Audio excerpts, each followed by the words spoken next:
Hey guys, you are watching your anime world. How are you all? Please support to subscribe this channel for watching new interesting stories. So in this video, we will see what if Deku had a dual element quirk.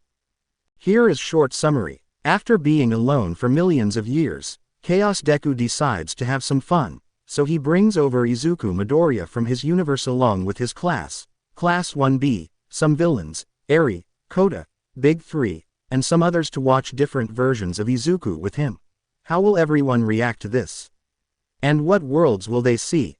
But before we start, if you want more stuff like this, then be sure to subscribe and like this video. And if possible, share this video with your friends. Now let's start the story. The first universe. It was an ordinary day in the school Lua. The students have just finished their classes as they went back to relax in their dorms. But both hero courses decided to have a sleepover in the dorms of 1A, since 1B's homeroom teacher was more relaxed, and would allow his students to do something like this.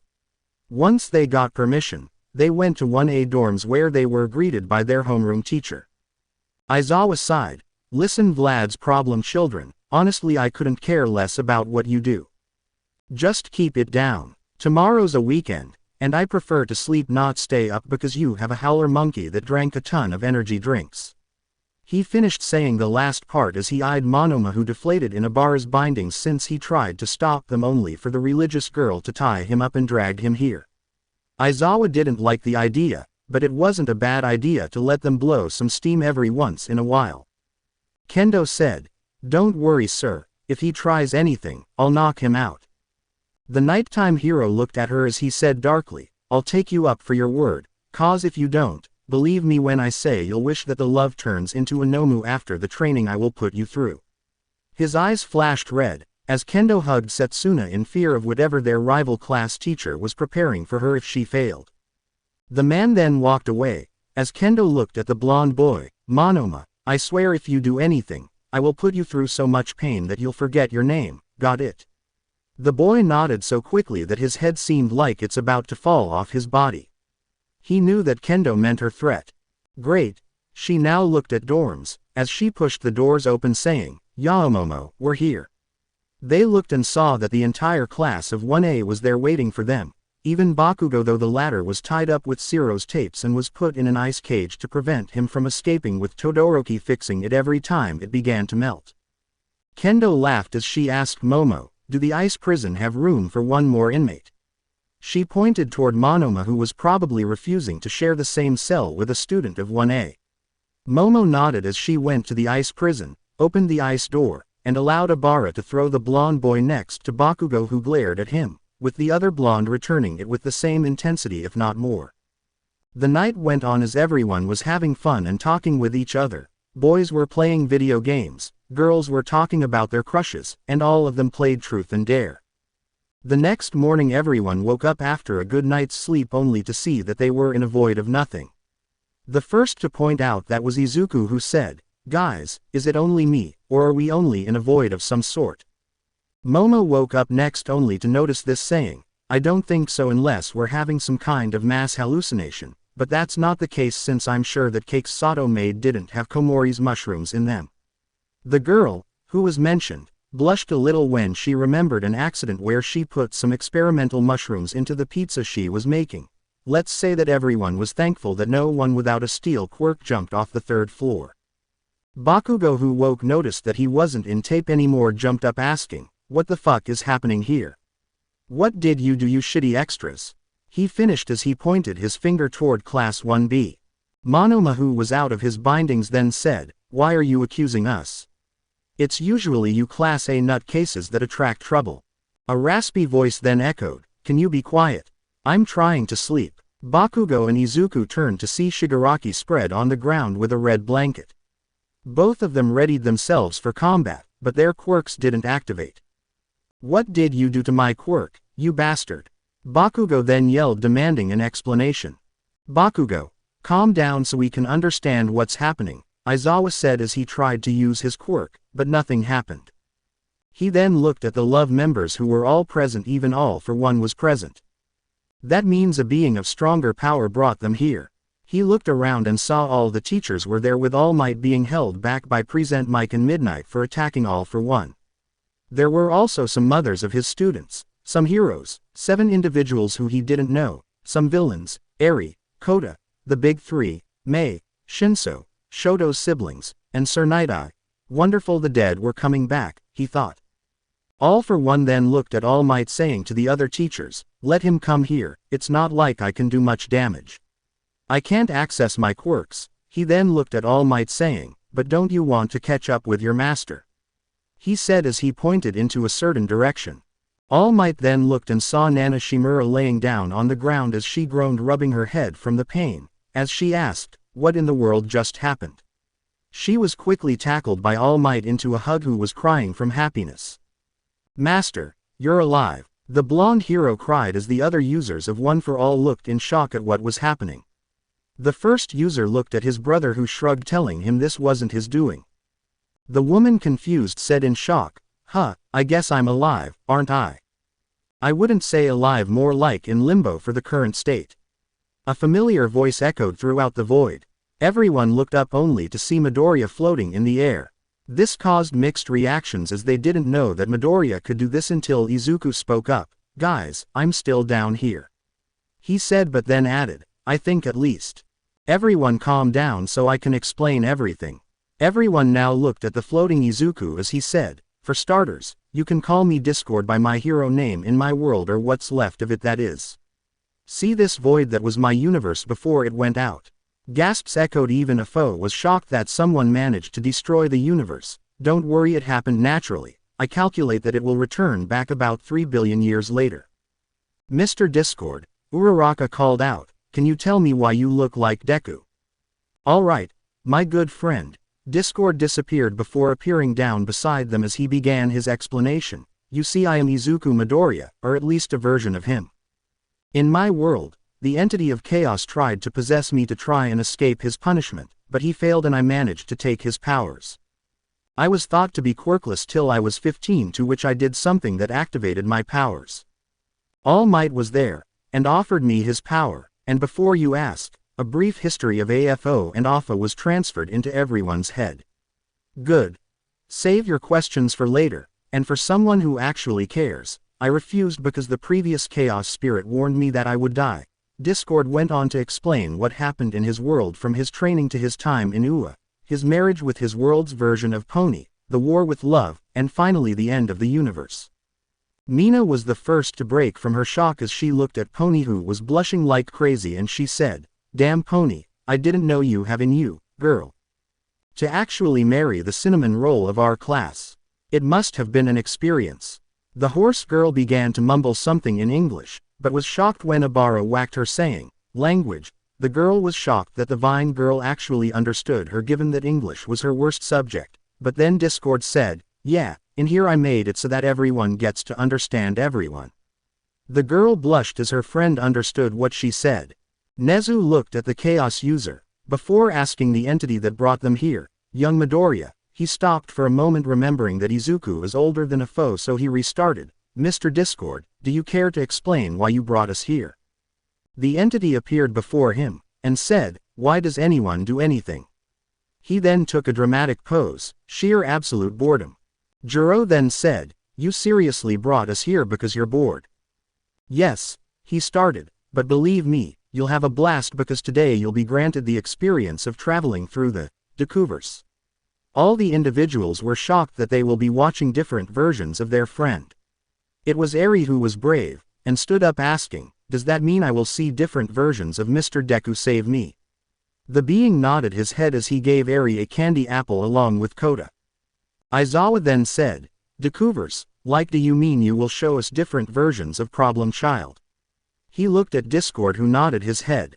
The hero then asked, "Can I get my sleeping bag, so I can protect myself from Emi?" Aizawa said, pointing to M's joke, who was trying to hug him. Aizawa's wish was granted, and he slept in his sleeping bag. Izuku then said, Can I ask a question?" He just needed to know something that irked him. "Shoot." Discord replied, already knowing what his question is. "You said different versions of me, so does that?" He was cut off when Discord said, "Me, expelled Deku's, married Deku, quirkless hero Deku, quickered Izuku, superpowered Deku not by quirks like me, villain Deku, vigilante Deku, Deku at the beginning of quirks, no quirk universe Deku, in other words it's going to be quite the dozy. He finished shocking Izuku with how many versions of himself were out there, but he was slightly irked by the idea that there were villain versions of himself. He gulped as he saw his friends looking at him, so he said, "So guys, are you ready?" "Izuku, is it true that you have All Might's quirk?" Uraraka asked him. Izuku was now afraid that his friends will hate him because they discovered his secret. He nodded his head, but he was shocked when Ochako said, "That's so awesome, Deku. To have All Might acknowledge you that he gave you his quirk. That's so cool." Todoroki then stood in front of him, and he said, "So does that mean that you're All Might's secret love child?"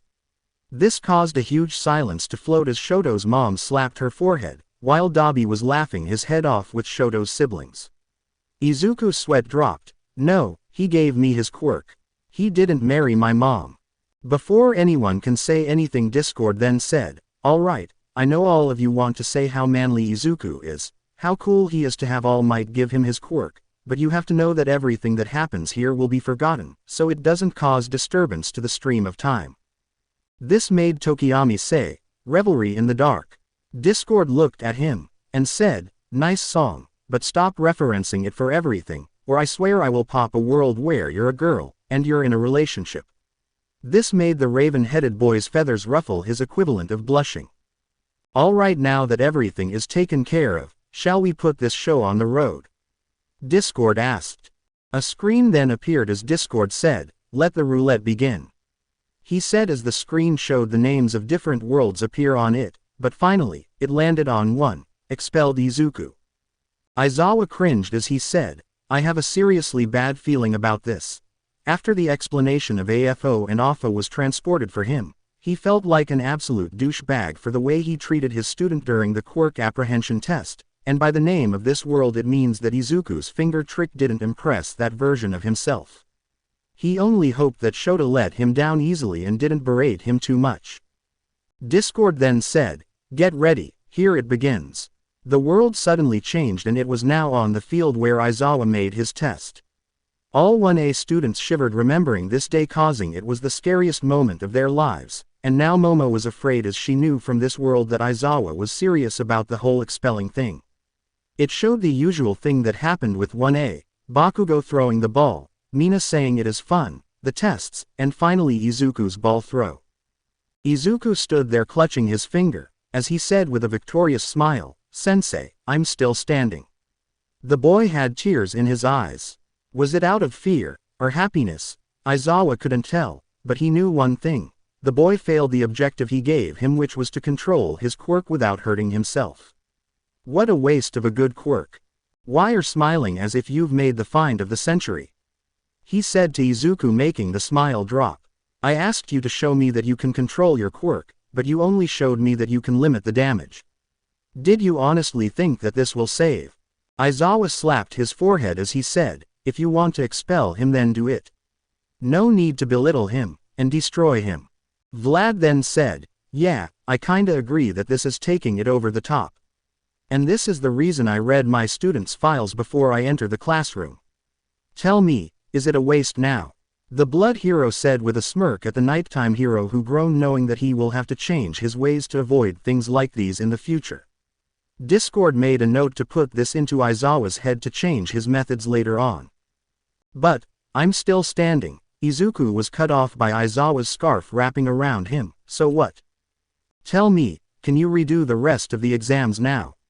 Izuku Midoriya, in my entire history of teaching I never saw anyone who was so arrogant that he thought that they don't need to train their quirk. You are a disgrace to every person standing here. You don't deserve to be a hero, and I will make it my personal mission to blacklist you from every hero school possible, because if you neglected training your quirk, you will neglect hero training, and only become a liability in the field. Having a heroic spirit is something, but you don't have the will, control, or even the demeanor to back it up, so go home, you're expelled. Aizawa's declaration was followed by Bakugo's laughter. Silence was now ringing in the area, both in that world and among its viewers. Everyone was shocked that Aizawa would say something like this, or that he'll promise to destroy somebody's future because he thinks he isn't serious about being a hero. Abara then said, "Dear Lord, I heard some of Aizawa-sensei's methods were a bit extreme, but this is taking it a bit too much." "Tell me about it," Vlad said, shocked that his colleague could be capable of such cruelty. He himself has expelled students from before, but it was always due to behavioral issues and disrespect, but this version of Aizawa takes the cake for being cruel. He knows the hero world is not all sunshine and rainbow, but there is no need to be that cruel. Why would Aizawa-sensei say such horrible things to Midoriya? Toru asked. Even though she wasn't a close friend of his, the girl could say that she respected his work ethic and how he constantly trains to further improve his quirk. It was truly inspiring. Aizawa-sensei. The girl looked at their homeroom teacher with concern. The man looked like he had just seen a ghost in front of him.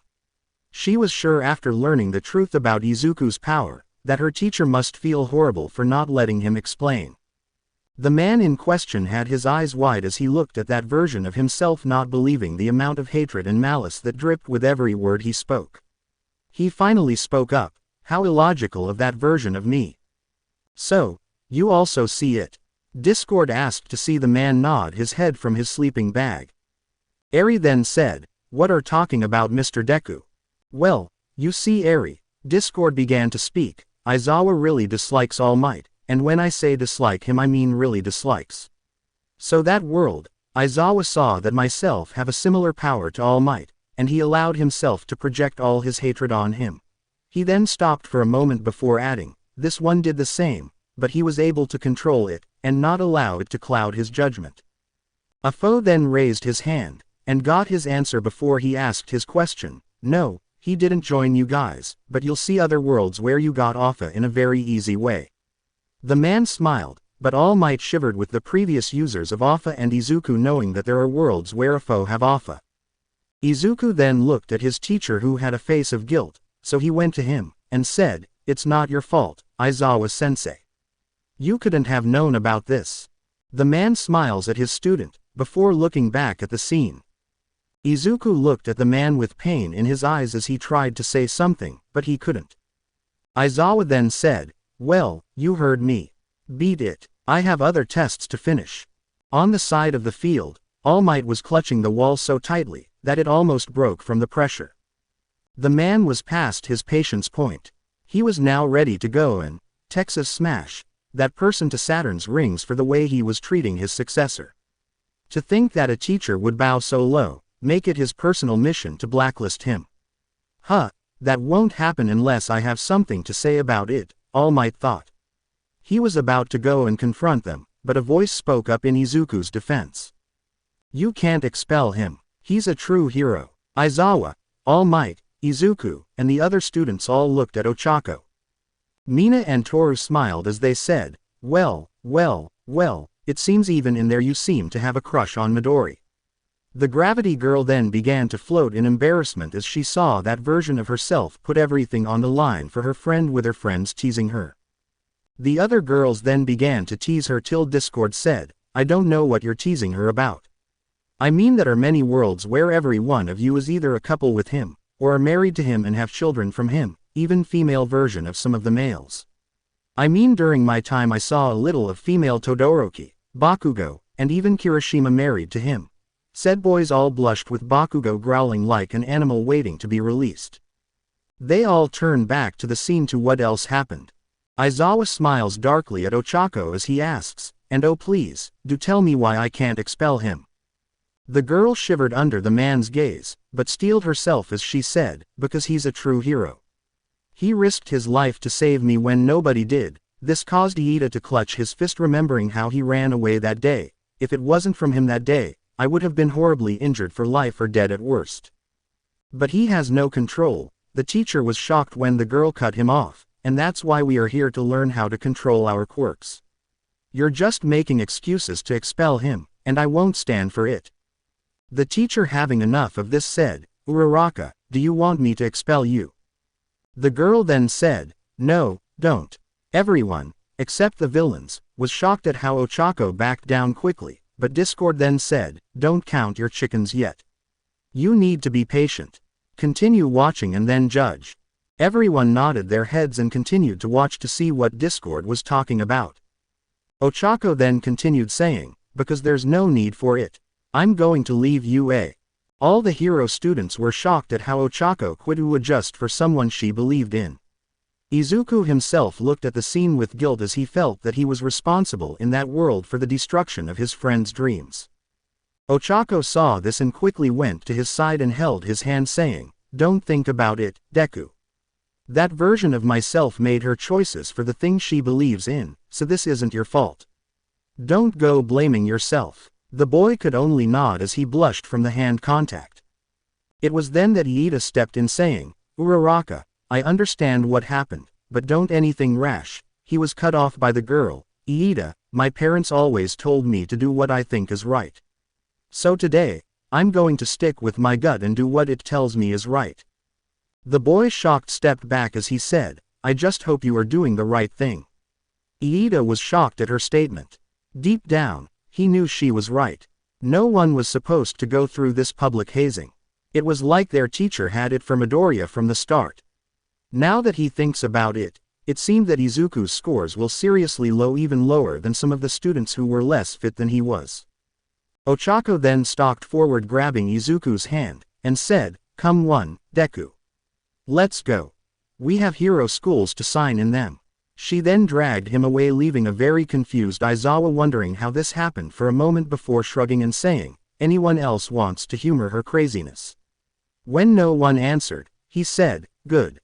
Let those two be a lesson on who can't become a hero, those who don't train their quirks, and those who are here to be friends. Now, let's get back to the tests. Seriously, you think that if a hero tried to form friendships they are doomed to fail?" Midnight asked before adding, "Shota, wasn't your friendship with both Hizashi and Oboro that lead you to become the hero that you are today?" "What?" Toru asked shocked. "Mister, friends are in the way of heroics. Actually became a hero because he had friends." She then looked at her teacher's sleeping form and yelled, "I call hypocrisy, Aizawa-sensei." The man looked at her from his sleeping bag and glared, "Why don't we talk about this when we get back, Haker? I'm sure I would be more than happy to explain my point of view and make it clearer to you." The tone he used made the girl shiver, knowing that this promised more horrific training. She then back-paddled saying, "No need to. I think I heard wrong. Continue the good work, sensei." The hero then looked away from her, as she sighed with Tsuyu saying, "Nice save. He almost got you there." Back in the classroom, Ochako came back from talking with her parents and telling them what happened. She half expected them to be mad at her, but she was shocked when they praised, telling her that they were proud of her for making what she thought was the right decision.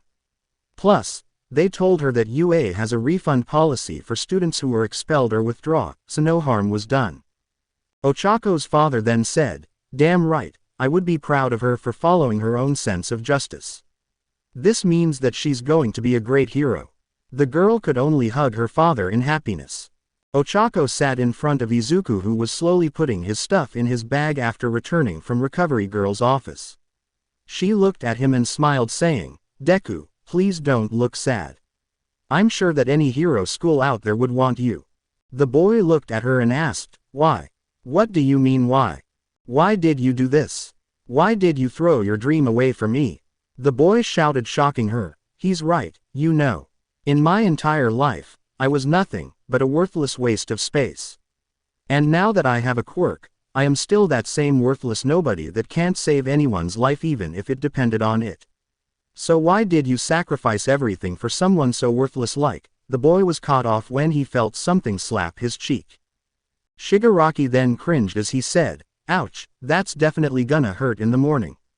This caused the girl who did it to blush heavily as she began to float away with Tsuyu using her tongue as an anchor to hold her from floating into the abyss. Iida then said, "Though that was an unorthodox way of doing things, good work Uraraka, that really snapped him out of it." Said girl from her floating position lifted a thumbs up to the boy, who was blissfully unaware of how horrible she felt right now. "Stop. Don't ever say that ever again. You are not worthless. You are not a nobody. And most importantly, you're a hero. My hero. When everybody ran away that day, you were the only one who walked to save, so that makes you a hero in my books, unlike what that bully said. The boy looked at her as tears began to flow from his face. The girl quickly embraced him in a hug, blushing heavily, but she patted his head saying, "It's all right, let it all out. I promise we're going to be the world's greatest heroes, Deku." The boy then pulled away red-faced, although he had a small smile as he wiped his tears away. "Thank Uraraka," he then added, "but could you stop calling Deku?" The girl was confused at the request as she asked, "But isn't that your name?" She could have sworn that Mr. Exploding Pants called him Deku when he was expelled. Afo then said, "Really? I'm sure everyone knows that the name means useless." This made the girl blush as she said, "I thought it meant Dekiru, like, you can do it." The girl explained herself to the 200-year-old villain, ignoring Bakugo, who was pissed off after being called Mr. Exploding Pants, before asking, "And why am I speaking to you so casually as if you're my friend?" This made even the villain raise an eyebrow, or he would if he still had them. He looked around to see various villains sitting around with heroes and talking with them, and discussing their opinions about what they were saying. He looked up only to see Discord smiling. "So I assume you made some changes here so that we can treat each other casually without the fear of us trying to rip each other apart." The entity of chaos only gave him a thumbs up. "Now, let's continue," he said as he pointed to the scene. "No, not really." The boy continued to wipe his tears as he said, "It's a name that Kachan made for me. It actually means that I'm useless and worthless." The girl looked in confusion thinking about this Kachan person, but she concluded that he must be Mr. Exploding Pants. She then quickly apologized, saying, "I'm really sorry. I didn't mean it that way. I thought I meant Dekiru. It just gives off a 'you can do it' vibe, if you know what I mean." The boy's eyes widened as the girl now gave him a positive meaning to that damned nickname that have haunted him from childhood. He then smiled at her, saying, "You know what, I don't mind you calling me that. It sounds better coming from you." The girl blushed as she looked away from embarrassment. A cough then drew both their attention. "So that's how you stopped feeling annoyed whenever I called you by that name, and here I thought you grew in it and owned it. Turns out, you needed a girl." Bakugo was cut off. "In some worlds, you date her." This made Uraraka cry, knowing that some versions of herself date Bakugo, with the other girls counseling her. Bakugo only scoffed as he looked away. Ochako was now looking at an old bony man who looked like he hadn't eaten in years. The man walked inside the room, and introduced himself. "My name is Toshinori Yagi, and I was young Midoriya's personal trainer by the request of All Might himself."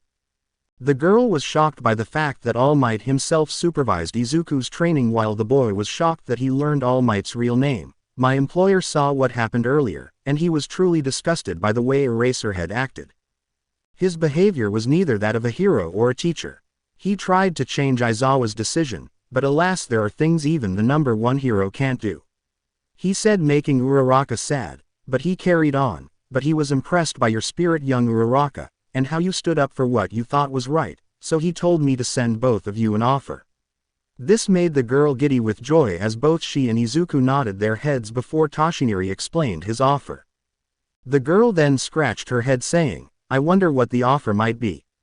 "I mean, this All Might, so he might be planning on taking us to another highly known school such as Shiketsu or somewhere else. But that doesn't solve the problem of the black mark on Deku's record." Momo then said, "Well, he's the number one hero after all. I mean, he could just have taken you both under his wing and helped till you got your provisional hero license.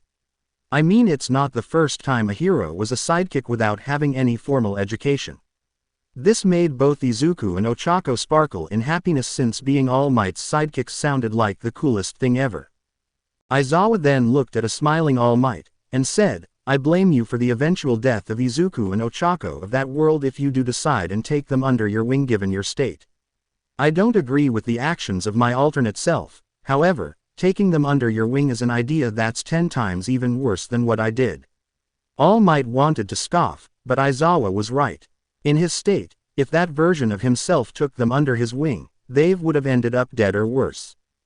Discord then said, "If you're all done talking, how about you all look back at the scene, cause this is where the story is happening." The others then looked back at the scene as it began to shift and change, leaving everyone thinking, where is it going to right now? If you told Ochako a week ago that she would have the number hero himself in her home praising her and offering her parents a one-in-a-time opportunity for her hero education, she would have called you a nutjob. If you told her that the number hero was pulling all the strings he has in the USA to give her and her friend Deku a full scholarship in one of the most prestigious hero schools in the country, Xavier's School for Gifted Youngsters, she would have thrown you into the orbit since you were being too cruel to her. Now regarding the scholarship, at first her parents refused, saying that they couldn't afford it, but All Might said that he will take care of everything regarding the expenses, and also gave her parents a bunch of contacts to which he was going to recommend their company for when he heard their financial struggles. But right now she couldn't believe it. She was standing in Denver Airport with Deku waiting for All Might's biggest fan in the USA to pick them up. And that would be it, was the number one hero in the country, Star and Stripe. She looked at her friend who was beaming with joy, for two reasons: he was meeting a hero, a famous one at that. And he finally learned how to control his quirk. It only took conservation about machinery in her parents' company and orange juice of all things for him to figure it out. She literally couldn't stop laughing when he compared himself to an orange juice. Laughter filled the area, as Izuku tried to melt into the ground. Even All Might was so distracted that he actually held AFO for support as he said, "Young Midoriya, you truly are quite funny." He then regained himself saying, "Wait a minute, why didn't I go with him?" Discord then answered, "Because you had a feeling that if you left Japan something bad was going to happen, and good thing you didn't." All Might nodded, clearly seeing that this version of himself knew that he needed to stay, so he entrusted his pupil to Star and Stripe. He then asked, "Did young Midoriya succeed?" Discord nodded, and held a huge 10 sign signaling him that everything went okay with Izuku. Iida then tried to ask something, but was cut short. "Yes, albeit barely, if it wasn't for Todoroki showing on time and Stain encouraging him to use his fire quirk." Iida breathed a sigh of relief while Shoto seemed kinda out of it since it was Stain who inspired him to use his fire. Discord then added, "Then again, you did manage to survive the same events, albeit also barely. This time with some permanent scars," he said as he looked at Tsuyu, who got the message. They waited at the airport for around half an hour before finally, a woman with blonde hair accompanied by a man with green curly hair came. Izuku saw them and smiled. He then began crying as he hugged the green-haired man, who hugged him back saying, "Hi there, champ. Ready to go to school? And what happened to stop being a crybaby?" The boy looked at him, and said, "I'm sorry, Dad. I just missed you so much." Ochako on the side smiled at the family reunion. Izuku's dad then noticed her and smirked. "Izuku, is that the beautiful girl that stood up to you when Eraserhead tried to single you out?" The boy blushed, as did Ochako, while Hasahi laughed at their misery, only to be whacked by the blonde woman who said in English, "Hasahi, you're a grown man, and yet you can't act like it." Said man then pouted and looked away. Izuku then dared himself to ask, "Excuse me, but are you?" The woman smiled as she said, "Yes, I'm America's #1 hero, Star and Stripe. My name is Kathleen Bate. It's nice to meet both of you. From now on, I'll be personally training you both on behalf of All Might." She then winked at Izuku, signaling to him that she also knew about OFA. She carried their bags, and said, "Well, let's go. Sure, All Might managed to score a full scholarship for both of you, but that doesn't mean you don't have to train and slack off. Xavier's school isn't for the weak-hearted. So are you up to the challenge?" Both of them smiled as they said, "Yes, ma'am." And with that, a new chapter in their life began. Discord then looked at the audience and said, "So what do you think?" Second universe. So what do you think? Discord asked as he summoned for himself and Nezu 2 smoothies out of nowhere and 2 chairs to lounge on. Izuku answered him, "Well, it seems interesting seeing this world. I mean, seeing myself expelled was shocking, but the events that happened after it was quite astounding. But that begs the question, does this still happen in other worlds, or do I, for example, become a vigilante? Or as a foe said, do I join the villain side because I feel mistreated by the hero community? And you said that there are versions of me with quirks. Does Aizawa-sensei mess up their scores as he did with me, or does he only do it with me or versions of myself that have a weak quirk or quirkless? The last questions made Eraserhead pop out of his bag as he mentally said, he knew. The questions continued to stream on, but he was finally silenced by a huge gush of water from a power hose courtesy of Discord, who simply said, "So this how it feels to be on the giving end of it?" He looked at the soaked boy, and said, "It depends on the condition. For example, if you were quirkless, there is a higher chance that the entire class will be expelled than you, because Aizawa knows that you only managed to enter the hero course through your skills. That is always accompanied by the fact that doesn't allow his prejudice affect his judgment, and he expels for being quirkless, and from there you go on different paths." Joining Stain. This made Iida pale, knowing what damage Izuku's notebooks will do in Stain's hands. Become a vigilante, join the Love. This made Shigaraki smile, knowing that some versions of the Golden Boy joined them. Become a police officer, like Might said, since you finally lost hope, or simply killing yourself for having your dreams snatched from you without even been given a chance to prove yourself. The last statement made Aizawa pale. Momo then said, "That's quite interesting, and we're only talking about the things that may come to mind." She then shook her before looking at Izuku, saying, "And Izuku, what do you mean when you said that Aizawa-sensei messed up your scores?" This caught everyone's attention. The boy blinked before saying, "You didn't know. I thought everyone knew at this point that sensei kinda messed up my scores to expel me.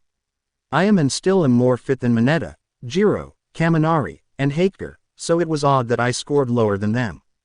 He then turned to the mentioned four and said, "No offense, guys."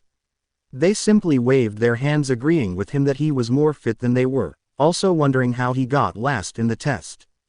Kendo then commented, "But I don't think that your teacher would sabotage Izuku." She then looked at the sleep-deprived hero and asked, "Isn't that right, sensei?" The hero didn't answer, making some of the students feel uneasy.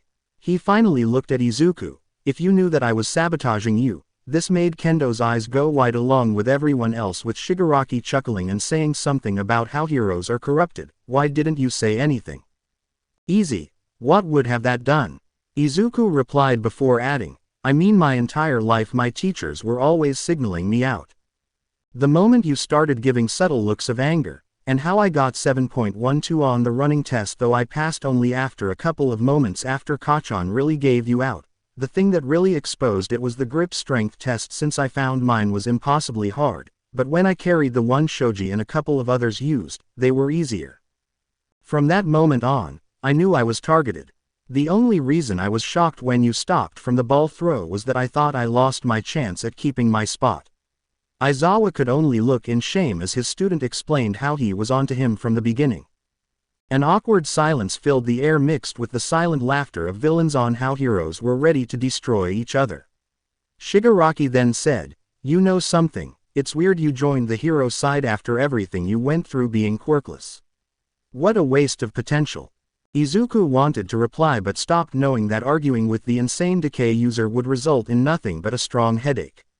Discord then said to Shigaraki, "You should see the worlds where he's accused of being the UA traitor, and how quickly everyone turns on him." This made Izuku's eyes go wide, along with All Might, with Shigaraki shaking his head. Before any questions can be asked on his last statement, Discord clapped his hands as if nothing happened, and said, "Let keep this show moving." The scenes then began to change as Nezu appeared beside Discord. Both of them then lounged on a chair, and shared a toast for chaos, as the rat principal, who was now invested in this event, said, "What a good day for chaos." Discord replied, "You really liked me back when I was a student, even made me your personal student, and taught me all your ways for world domination." This made Aizawa cry. Nezu smiled, saying, "Sounds like something I would do." The screen finally showed a title that made two students blush, Kendo's husband. The girl in question stuttered, saying, "Does that mean that Midoriya and I are married?" The chaos user nodded his head, but Kendo then asked, "How? We didn't even know each other before UA." Surprisingly, Mineta answered her, "Look, even though I'm jealous of that Midoriya for scoring a babe like you, this is another universe, events happen differently." The girl nodded her head. Discord then said, "You know, through my travels, you were the most girl from 1B in a relationship with another version of myself." This made the Oranget blush, followed by Tokage, who smirked. "Yui, who kept a calm expression, Abara, who hid behind her vines, Reiko, who had a small blush, Pony, who covered her face, and finally Kanoko, who simply huffed, being the last. The Chaos user then said, although my personal favorite is Abara, the girl now resembled a strawberry with Izuku, who was sharing the same predicament. Pony then protested, I thought you said I was your wife in your world. This earned a smirk from Mina, Toru, and Setsuna, who decided to grill her later. The Chaos being then corrected himself, shivering in fear, I mean aside from us. This seemed to calm the horse girl down, but everyone was shocked that he was afraid of her. A single thought echoed throughout everyone's head, I guess I know who wore the pants in their relationship. The scene finally began to change from darkness. Everyone looked around, seeing a bridge above a river accompanied by a rainy day. On the bridge, a lonely figure could be seen standing. This made everyone worried, as they thought that this person was Izuku, ready to end his life. Bakugo was biting his nails off, afraid that this version of the nerd actually took his advice. All their assumptions were thrown outside the window when a voice started narrating. Not all men are born equal. That was a life lesson I learned the hard way since I was 4. Aizawa blinked a little, saying, this doesn't sound like my problem child. The voice sounded familiar, but he couldn't point it out from the rain. It sounded like the students here. Shota then looked at Tetsu, and said, doesn't that sound like? The metal boy silenced him by saying, I don't want to know. Ever since the day that I was diagnosed as quirkless, my life became a real living hell. The scene was now showing a memory from the person on the bridge. It showed a young girl with orange bright hair sitting on a stool in a doctor's office, with her mother squeezing her hand tightly, so much so that the girl began to whimper in pain. The girl looked at her mom, who held a smile that behind was the worst scowl in the world. The woman then stood up and began to drag her daughter, saying, let's go, Itsuka. We don't want to bother the good doctor anymore. The little girl then said in a groan, Mommy, you're hurting me. And I dropped my Maruko toy. Can I go grab it? The woman looked at the girl with a look that made the little one squirm in fear. Be silent, or else. Got it. Little Itsuka could only nod her head, not understanding what was going on, or why her mom was angry at her. A huge scream went through the area as everyone screamed, Kendo, you're the one on the bridge. This made the orange head's gut have a bad feeling about what was going to come to that version of herself. The girl rubbed her shoulder, saying, it appears so. But that woman doesn't look like my mom. So I presume that different world may mean different moms. Discord nodded his head, adding, true, for example, in some world Izuku is Shoto's twin brother, so that means Rei is his mom. This made the bicolored boy look happy, while his mother smiled, saying, I would like to be the mother of someone as polite as Midoriya, but... Yes, he trains them to the bone, but sometimes you pour it on both of them, on one of them, or one of the two save each other, and some you don't do it at all. This made the white-haired woman sigh, but at least she knew that in some worlds, her mental breakdown doesn't happen. Izuku began to wonder if he was going to be curicless or have a quirk given that case. Some would think that my parents being heroes would prevent them from hating their own daughter, but apparently not. For that, I learned that sometimes those close to you could be your worst enemy. It now showed Itsuka being thrown to the floor by her father, yelling at her, you useless brat, you couldn't manifest a quirk. What are the people going to say about us? The daughter of Iron Fist and Plasma Disc is nothing but a quirkless nothing. He finished as he kicked the 4-year-old in the head. The girl looked at her mom, and whimpered, Mommy, she was caught off by a slap. Shut up, I can't believe that you couldn't even manifest a quirk. Anything would have done it, even something as useless as hand enlargement. Why couldn't you be like your other siblings? But I can still be a hero, Mommy. The girl tried to argue back, only to be punched by her father, saying, don't call us that, from now on, it's only sir and ma'am, got it? Yes, I mean sir. The man nodded as he yelled, go to your room, and don't come out till we call you. And for that day forward began 7 years of hell, where my family would treat me like an outsider. My own parents kept me out of family events. My own siblings were taught to hate me, and use me as quirk practice. I was barely fed, and I was never allowed outside my room except for school. Kendo looked with a shocked expression at this version of herself, and felt her tears stream down her cheeks as she said to Izuku, "Is this how you were treated, Izuku?" The boy shook his head saying, "No, thankfully my mom wasn't like that. She supported me all the way, and always protected me," Izuku said as he hugged his mother who hugged him back, but he mentally thought as he remembered that different worlds have different events, at least this version of myself that is. Vlad King looked at the screen with disgust, as he said, "To think, pro-heroes would do this to their own daughter just because she's quirkless." The man then wiped a tear that fell from his eye.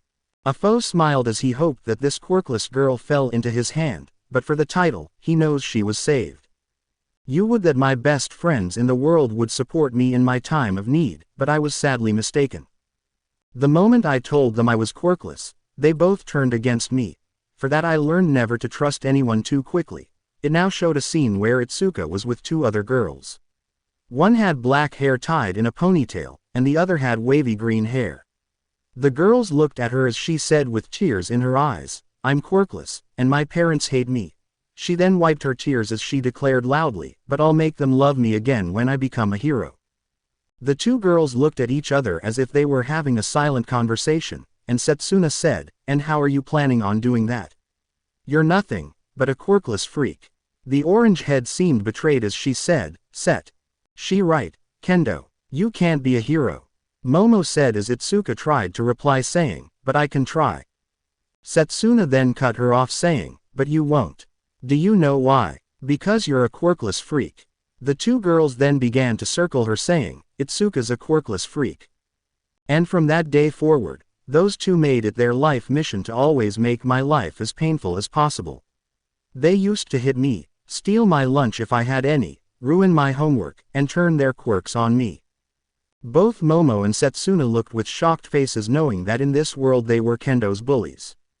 Discord then looked at Momo, and said, "Don't feel too shocked. Some versions of you allow the money to get into your head, but this one is more of a, the road to hell is paved with good intentions kinda thing." Setsuna sighed knowing that her being a bully wasn't a common thing, but Momo asked, "Why?" "Well, if you need to know why in some worlds you are a bully. Like I said, the money gets into your head, and so does your quirk. For instance, in most worlds where you are a bully, you mostly target one of three, Kendo, yours truly, or Jiro." The Ravenette choked on her own breath knowing that in some worlds, she targets her best friend. But today was something special, and my two best friends did put on quite the performance. It now showed a scene where Kendo was crouched in the corner, blood dripping from her head as Setsuna stood in front of her reattaching her head with Momo holding a bloodied metal bat. Setsuna then said, "Still trying to be a hero, little Itsuka? Well, here's some advice. Go to the nearest river, and drown yourself in it, wishing really hard to have a quirk in your next life." The girl said with a laugh, only to stop a moment later registering what she said. The two girls in question had their jaws drop, as they watched other versions of themselves beat their friend black and blue till she bled. Setsuna was the one most affected as she heard herself suicide bait her friend. She tried to approach her friend, but the girl flinched and backed away from her for a moment before saying, "I'm sorry, Tokage. It's just a little bit overwhelming. I mean, I just saw myself get beaten half to death, and suicide baited." The girl tried to laugh it off, but everyone could feel how uncomfortable she was. The green-haired girl replied, "No, I'm sorry, Kendo.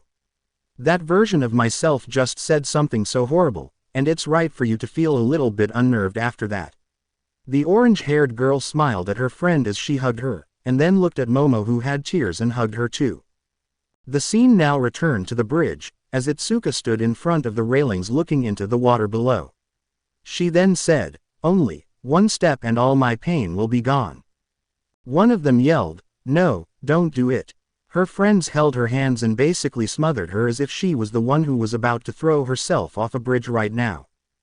Discord's sweat dropped as he said, "You know she can't hear you, right?" Monoma then said, "How can you be so calm about this?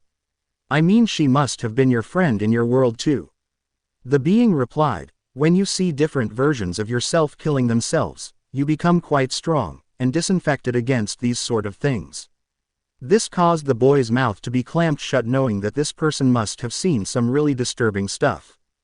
He then added, "Plus, help is on its way." The orange-haired girl was about to jump when a voice called out to her, "Hey, are you okay?" She turned around to dismiss whoever was talking to her. When she turned, she was greeted by a concerned face. The man who greeted her had emerald green eyes and freckles, but the most important thing was she felt a safe aurora emitting from him. "Do you need help?" the man asked again. She could have just told him that she was fine, and to go away. She could have just tricked him and continued with her plan, but she didn't know what drove her to look at him, and let herself fall into his embrace as she cried out with tears streaming out, "Please, I really need help."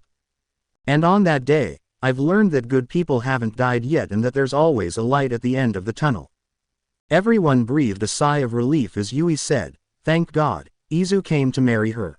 This made the orange head yell at her friend, and say, "Yui, don't say it so causally. It's embarrassing." She then covered herself with her enlarged hands, while Izuku was trying to sink into the ground from the amount of teasing he was receiving from the boys and some glares that he didn't know from where they were coming. Vlad then said, "Thank God, nothing bad happened. It really would have been disturbing to see my own student kill herself." Afo, on the other hand, said, "It would have been a great opportunity to find a right-hand person from Tamura to help him dominate the country. Such a waste. It was probably the perfect person." All Might then said, "Then I would have saved her." The villain smirked as he said, "Like you saved your master." The hero tried to attack him only for the second user to punt him in the head and say, "This is one of the many reasons I refused you, you're too emotional." 3 years later, it now showed two individuals running inside a lab of sorts. They were on a steel bridge overlooking some tubes that continued some weird deformed humans. All Might then said, "Your work, Afo." The man laughed and said, "You have to admit that my work is really impressive given the combinations that I make. I mean, I do make weak quirks into super effective killing machines." All Might just scoffed. Awase then said, "Did we just have a time skip, and I guess that whatever happening here has a relation with Kendo." The being nodded as he pointed back to the scene. From below, explosions were being heard as a figure was jumping from one side to the other yelling profanities at the two scientists. One of them then yelled to his partner, "Run to that door, at the end of the hallway, there's an emergency exit we can use." The other nodded as they reached the end of the hallway. The other scientists tried to open the door but recoiled back from the heat. Then suddenly, the door began to melt as blue-hot flames began to emit. The first one then yelled, "To the bathroom, there's a vent we can use to escape." Dobby's eyes went wide as he wondered why was attacking a facility of a foe. The two ran to the bathroom, but when they entered the second noticed that there was no vent, and asked, "Are you sure there is a vent?" The first one then answered him, but he was shocked when he heard a girlish voice. He turned and saw his partner melt before his eyes as a girl with messy blonde hair and cat-like eyes responded, "Don't worry. The vent I mentioned depends on how much you cooperate with us." She then brandished a knife to his neck. Suddenly the door of the bathroom was blasted open as two figures walked in. One of them was macabre work of burnt skin, while the other had his face covered, but what stood out was his grenade-like gauntlets and small explosions were emanating from his hands. The scientists asked, "What do you want from me?" He tried to back away from them. The burnt figure replied, "It's not what we want." He pointed to a mirror, "It's what he wants." The scientists looked at the mirror only for a man to appear from it, and walk through as he grabbed him, and asked as his other hand hardened, turned into a claw, was covered with green fire, and pointed to his neck, "Where's All for One is hiding?" Screams of pain followed that question. Shigaraki then said, "What the fuck? How dare they attack Sensei's facilities? I bet Sensei will destroy them." A foe on the other hand then said, "I don't think it's as simple as that, young Tamura. I think whoever this person is, he can hold multiple quirks. So that means two things. One, he has All for One like me, or he has a very strong copying quirk. And if he has one like that, this means he must be stockpiling quirks like me, and given the explosions from the figure beside Dabi, I'd take a safe bet that this is young Bakugo, and the other figure is young Midoriya. And I will take a safe bet that I'm his father in this world, given that he can handle multiple quirks." Shigaraki seemed shocked by the explanation, while All Might scoffed that someone as nice as Midoriya will come from that monster. He looked at Discord, who had a very casual look in his eyes, making him dread everything. It now showed a scene inside a house. It showed a bedroom where someone was sleeping, but then he was woken up by another saying, "Wake up, Suka, it's time for school." The girl in question whined, saying, "No, I want more cuddles. School can wait a little bit." The figure replied, saying, "No, it's time for school. Come on, get up. I also need to take our angel to her school, before returning home to sleep from my night shift." The girl burst from under the covers, hugging the person. The person had emerald green eyes and freckles on his face. To Itsuka, he was her lovely husband, the man who saved her from her dark world, and brought her to a place where she felt safe and cared for. He was Izuku Midoriya. She then tackled him in a hug, saying, "Cuddles." The girl in question began to steam as she looked at the green-haired boy, who have already passed out at this point, and had Uraraka and Tsuyu try to wake him up. She really wished she can pass out too. She was so embarrassed, but at the same time, she felt happy since that version of herself found happiness. Aren't they too young to be married though? She wondered. Tokage walked up to her with Mina, saying, well, look at that Kendo, who knew that you were a cuddle type kind of person. And what do you know, you have a daughter with Greenie in that world." The girl shook her head as she said, "I'm not, I am. Discord then neck-chopped Tokage, who pouted, and said, "Leave her be, more embarrassing moments will come going on forward, and you'll be among them." The green-haired girl then stopped as she continued to watch, making a vow to tease the hell out of Izuku when a world where she's a couple with him appeared. Izuku said, "All right, 5 more minutes, but you have to get up," he said as he kissed her forehead, and then added, "By the way, we're going to the Bakugo's house today for dinner." The girl smiled because she was going to see her brother figure, Katsuki. From the outside, he may appear to everyone as a jerk, but he's really one of the most caring people she ever met, albeit in his own rude way. Bakugo stared in shock. There's a world where a quirkless person sees him as a brother figure. It just made him feel weird given all the abuse he put his friend through. Itsuka then asked, "Can I ask 2 questions? First, how are we married, and we're that young? And second, why is Bakugo nice, and we all know that he's a piece of trash?" This caused the explosion user to get angered, saying, "Do you want to die, carrot head?" He was ignored.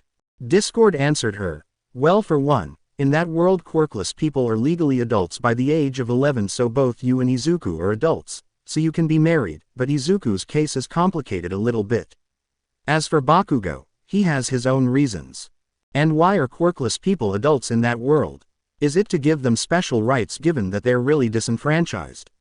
Ochako asked. Discord gave her a blank stare as he said, "No, it's to give their parents a reason to kick them out without legal repercussions." The girl quickly deflated, knowing how quirkless people had it rough. The door was flung open as a figure quickly barreled itself into both Itsuka and Izuku, only for Izuku to say, "How are you, Angel?" The figure was then revealed to be a little girl with curly green hair and emerald eyes, but when Izuku rubbed her head, a little white horn appeared. The girl answered, "I'm really good, Daddy." She then looked at her Itsuka and said, "And Mom, you should really get ready for school today." Itsuka popped out of the hug with a small pout as she said, "No fair, Eri, both of you and your father teaming up against me. I want a revote." She then hugged both of them, before sighing and saying, "I'm ready."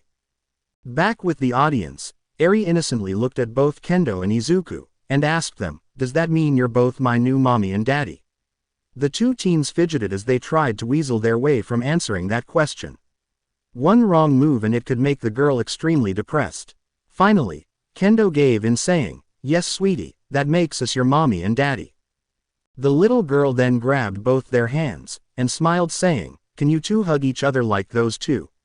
Both teens blushed, but they powered through, not wanting to make Eri feel sad. Izuku discreetly shot Aizawa a dirty look, who only gave him a shit-eating grin that meant he enjoyed his misery. Eri then hugged them both, saying, "I really love mommy and daddy." This made both Izuku's and Kendo's hearts melt. At the same time, they couldn't help but feel a combination of deadly glares feel on their backs as if they were prey, and a predator was waiting for them. Izuku sighed as he slammed the door shut after All Might left his house. "It's like One for All has something against me. Why does my wife have to hold this cursed quirk? And to top it off, she has to face my villainous father of all people. Today was great, at least as great as it can get in Izuku's mind. Yesterday, he gained a new quirk from the scientist he beat the shit out of. It was some kind of eye laser quirk. Pity that he chose to work for my dad. A disembodied voice echoed out saying, Izuku Midoriya, real name unknown. His quirk is permanent copy, which allows him to copy any quirk factor regardless of the type. Mutations are his less favorite, but he has a huge arsenal of them, including the quirk of the number 2 hero Hawks. Izuku Midoriya was a lot of things. A loving father, a good husband, an awesome bartender, and lots more, but the thing he hated about himself was that he was a liar. He hated that he had to lie to Itsuka about his real identity, who he was, and that he had a quirk. He hated that he had to lie about where most of their money came from to her. He hated that he couldn't just tell her the truth, but he just wanted to keep her safe from his dad's clutches. The man had a serious liking to destroy the lives of anyone affiliated with an Alpha user, but now she was in the crossfire, and he wasn't about to get caught in it. He was thrusted out of his thoughts when Itsuka said, I can't believe it, Izu. All Might wants to train me, and wants me to have his quirk. Isn't that awesome? The boy using a quirk he copied from on the street that allows him to smile no matter what said, yeah, that's really great. And I can't wait for you to prove all those doubters wrong, Maisuka. The girl blushed as she covered her face, and said, all right, I'm off to the dojo. The teacher wants to teach me a new technique before I go to the entrance exam. The boy flashed her a smile and waited till she left the house. He then took out a weird-looking phone and called it, saying, guys, code transfer has occurred. I repeat, code transfer has occurred. We need to double our efforts to find him. Afo was laughing so much that he almost had a vein pop. The man was half to double over and roll on the ground as he said, that's really hilarious. My son shares our hate for One for All, though it's because of the curse that accompanied represented by me. Nana could only look at that Izuku, and sigh, understanding what he was feeling at the moment. Hawks said, how the heck was he able to grab my quirk? A smack from Endeavor to his head caused him to turn to the Flame Hero as he said, what the heck, man, why did you smack my head like that? The Flame Hero then said, I smacked you because of all of that handshaking you do all the time. I'm sure he pretended to fan to gain your quirk. Be careful, we don't need someone like that in our world doing that to you. The Winged Hero looked down at the ground as he thought about what the Flame Hero said, and nodded. Afo then said, it must be amazing for my son to copy One for All, or at least its components, and do the thing I failed to do. This causes Yoichi to say, what are you going about, brother? He can't copy One for All. The man nodded his head, but retorted, read the description of his quirk better. It says that copies the quirk factor, not the quirk itself, and yours is made of 2, so he was able to copy your transference quirk and the one I gave you. Now that I think about it, that version of young Midoriya has a non-lethal All for One. This caused the other users of One for All to be shocked since the quirk stockpiled their quirks too, which means he also got their quirks. Izuku walked out of the bar that worked in, as he entered an alleyway. Suddenly all of his clothes began to shift and mutate, till finally, he was wearing a black jumpsuit with dark gloves. On the gloves' fingers, there were portal openings for the fingers. The rest of the suit was rather simple. He continued to walk from one place to another till he finally reached his target, which was an old run-down building. He kicked the door, as it opened, revealing his right-hand man Dynamite, or he knew him as his childhood friend Katsuki Bakugo. Even though they had a rough patch once Izuku's quirk came in, they made it through it. They both had the same goal, sending a foe 6 feet under. Shigaraki scoffed as he said, good luck with brats. I bet Sensei will blow that version of Bakugo and Midoriya away even with all of the latter's quirks. Kirishima had to restrain Katsuki from attacking the man. He looked inside the room to see both their allies Dabi and Himiko waiting for him. Dabi, when he first met him, was hell-bent on killing his younger brother Shoto Todoroki as a way to get vengeance against his father, but Izuku through hard work managed to convince him to directly attack his dad by revealing the man who he really is. Who knew the number 2 was such an ass? Himiko was a complicated case. She was a wrong spirit that both boys managed to save before she turned to the wrong side. It was one of Izuku's day patrols when he saw her. She was about to attack her classmate, but jumped down scaring the boy, and took her away. The girl begged him not to hurt her and told him her story. The boy felt sympathetic for her, knowing how it feels to have a shitty parent, so he and Katsuki helped her through their contacts in their underworld, or mainly Izuku's contacts, given that at the time Katsuki hadn't started his vigilante career. All the Todorokis looked at Dabi, who sighed and said, "Yeah, I'm Tuya." He looked at the screen to see a vigilante version of himself. It's nice to see a version of myself where I lived my dreams, and didn't become a walking representation of pure hatred. Hamiko could only look with tears in her eyes to see a world where she wasn't forced to be a villain to live. Well guys, All Might finally decided to pass his quirk. They all looked at him as Dabi asked, "Did you manage to get what you want from him?" The boy nodded. Dabi noticed the annoyed look his face had, and said, "What happened?" In their little vigilante group, he was the big brother that kept everything in check. Izuku sighed. All Might chose, from the millions of people in Japan, my wife to be his successor. He threw a dirty look at Katsuki, who looked away and shouted, "I didn't see the slime villain, okay? Do you think that a bug like that would have got me?" Hamiko said, "Come guys, don't fight. We have to find a way to prevent it, or at least change All Might's mind." It was then that Izuku lifted his arm, saying, "No, I just can't do to her. This is her opportunity, not mine. I can't just come onto her and tell her that she can't have the quirk." Dabi crossed his arms, saying, "What do we do now? Your dear old dad will find out about the quirk transference, and come knocking on your front door sooner or later." The boy slumped against the wall, thinking about the different forms of torture he wants to put All Might through for his worthless stunt. He rubbed his forehead as he said, "Things got complicated a lot, but for now we need to start plan nighttime." All Might shivered as saw a different version of his successor planning to hurt him, asking, "Why does that young Midoriya hate me so much?" Aizawa replied, "I can understand why.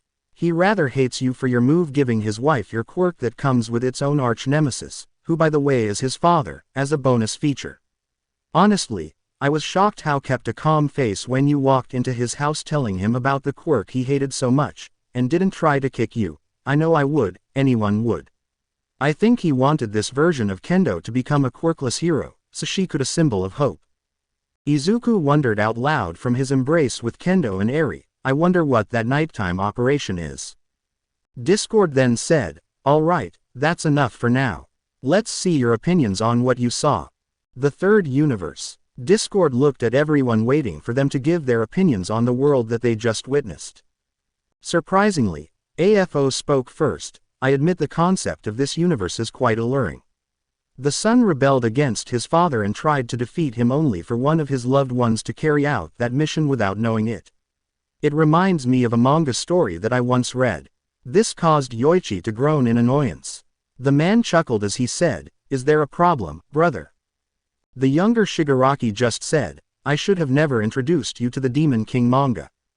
If I knew that you're going to try to become Demon King Overlord, I would have introduced you to Love Nobles." This made the users of off a quirk an eyebrow as the third user said, "Yoichi, what are you saying? 'Cause what I heard means that AFO came to be because he read a manga." The first user sadly nodded his head as the other users just facepalmed, knowing that their nemesis probably defeated them using manga tropes. Kendo could only chuckle, knowing that the monster Izuku would face one day is only strong due to manga tropes. She looked to her side where she was still hugging the green-haired boy, with Eri between them, who was giving her an unimpressed look. "Well, I find it educational.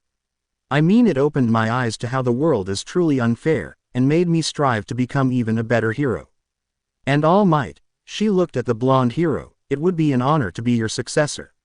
She finished as the blonde hero smiled. Discord then said, "Mini-me, what do you think?" Izuku replied, "It's kinda cool. I mean the ability to copy quirks.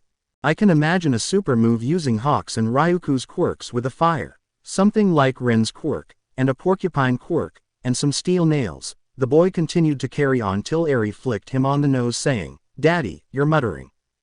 The boy chuckled as he looked at her, and smiled. He looked behind him as he felt some glares aimed at him. He saw Monoma and Tetsu with visible ticks on their foreheads and began to sweat bullets. Kendo looked behind her as well, and she saw Uraraka and the rest of the 1A girls glaring at her angrily. She simply blew a raspberry at them and mouthed, "I got him first. Deal with it." Unknown to the green-haired boy, the entire population of girls in the first year has a crush on him, with each girl trying to get him to notice her affection, but nothing seems to work given that the boy seems oblivious. Discord could only look and snicker at Izuku's situation as he saw the teachers putting a bet on who will end with Izuku after this. He then sweat dropped as he said, "Did they forget that they will forget everything once I send them back?" He then shrugged as he went to them, "I say that he will have a harem of 1A, 1B, and Mei." The teachers nodded as All Might chose Ochako, Midnight chose Momo. Vlad King chose Itsuka, Power Loader chose Mei given that he was the only person the girl talked about. Ectoplasm chose Suyu, Hound Dog chose Abara, Mike chose Kyoka. Nezu chose same as Discord, Lunch Rush chose Mina, Smintos chose Setsuna due to his belief that opposites attract, Snipe chose surprisingly Yui saying that the boy seems to understand her without her talking when he once saw them studying together in the library. Eraser chose Toru saying that Izuku is the only who seems to understand her. 13 chose the same as All Might, and Recovery Girl after sighing for the 100th time chose Kanoko, shocking everyone. Discord shook his head as he added, "All right, we had a small break." Everyone talked and had a break, but before we continue, he snapped his fingers restoring AFO's face as the man cheered for being able to breathe. "Does anyone still have anything to say?" Katsuki replied, "Yeah, if Deku and I aren't there in the USJ, who saves the extras? And also who saved Round Face if Deku doesn't go to UA?" The second question caused the girls' eyes to widen. But Discord said, "Regarding the first question, you both came to their rescue because yourself from that world managed to gain information about the attack. But Izuku being reckless was waiting for them at the USJ, and you had to make up an excuse with your mother, so you can go and help him." This caused Katsuki to look at Izuku, who chuckled awkwardly now out of the hug, but he was still leaning against Kendo who was playing with his hair, and for the first question, Kendo saved her although a little bit more wisely. Though in Izuku's defense, she did get off 3 months after meeting All Might, given that after she met Izuku, she started to train to be a hero. He stopped for a little before adding, "She still broke her arm though to destroy the 0-pointer. Any other questions?" Discord asked only for Todoroki to say, "What happens after that? Or can you tell us some important details?" Discord nods as he says, "Well, Kendo trains for OFA, she receives it, she breaks her arm, All Might gets a huge lecture from Izuku, she gets into UA, and stuff happens. I don't wanna tell any more because it will take the fun out of it further down the line." Shoto only nodded to that. A lot more questions came out, but most of them weren't worthwhile, so he said, "All right, next world coming right up." The worlds began to flicker as it finally rested on one, Teacher Izuku. This made Eraserhead lift an eyebrow imagining 2 All Mights teaching at UA, so he had to ask, is this a world where he was born earlier?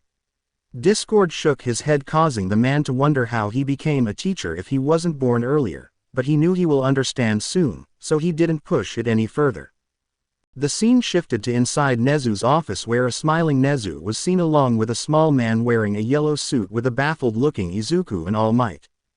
"I'm sorry Principal Nezu, but I don't think I heard you right," Izuku said as he looked at a gaping All Might who was shocked as much as he was. When he was called to meet Nezu in his acceptance letter, he didn't expect the rat god to say, "Congrats on becoming our newest teacher," in addition to All Might. Both he and the hero looked at each other still not believing it. Aizawa looked at the screen with shock, as he copied the reaction of All Might and Izuku of that world. Nezu could only laugh maniacally as he said, "Oh, Discord, I see why I made you my student in that world. You truly are a master of chaos. I'm honored that I was able to be a teacher to you."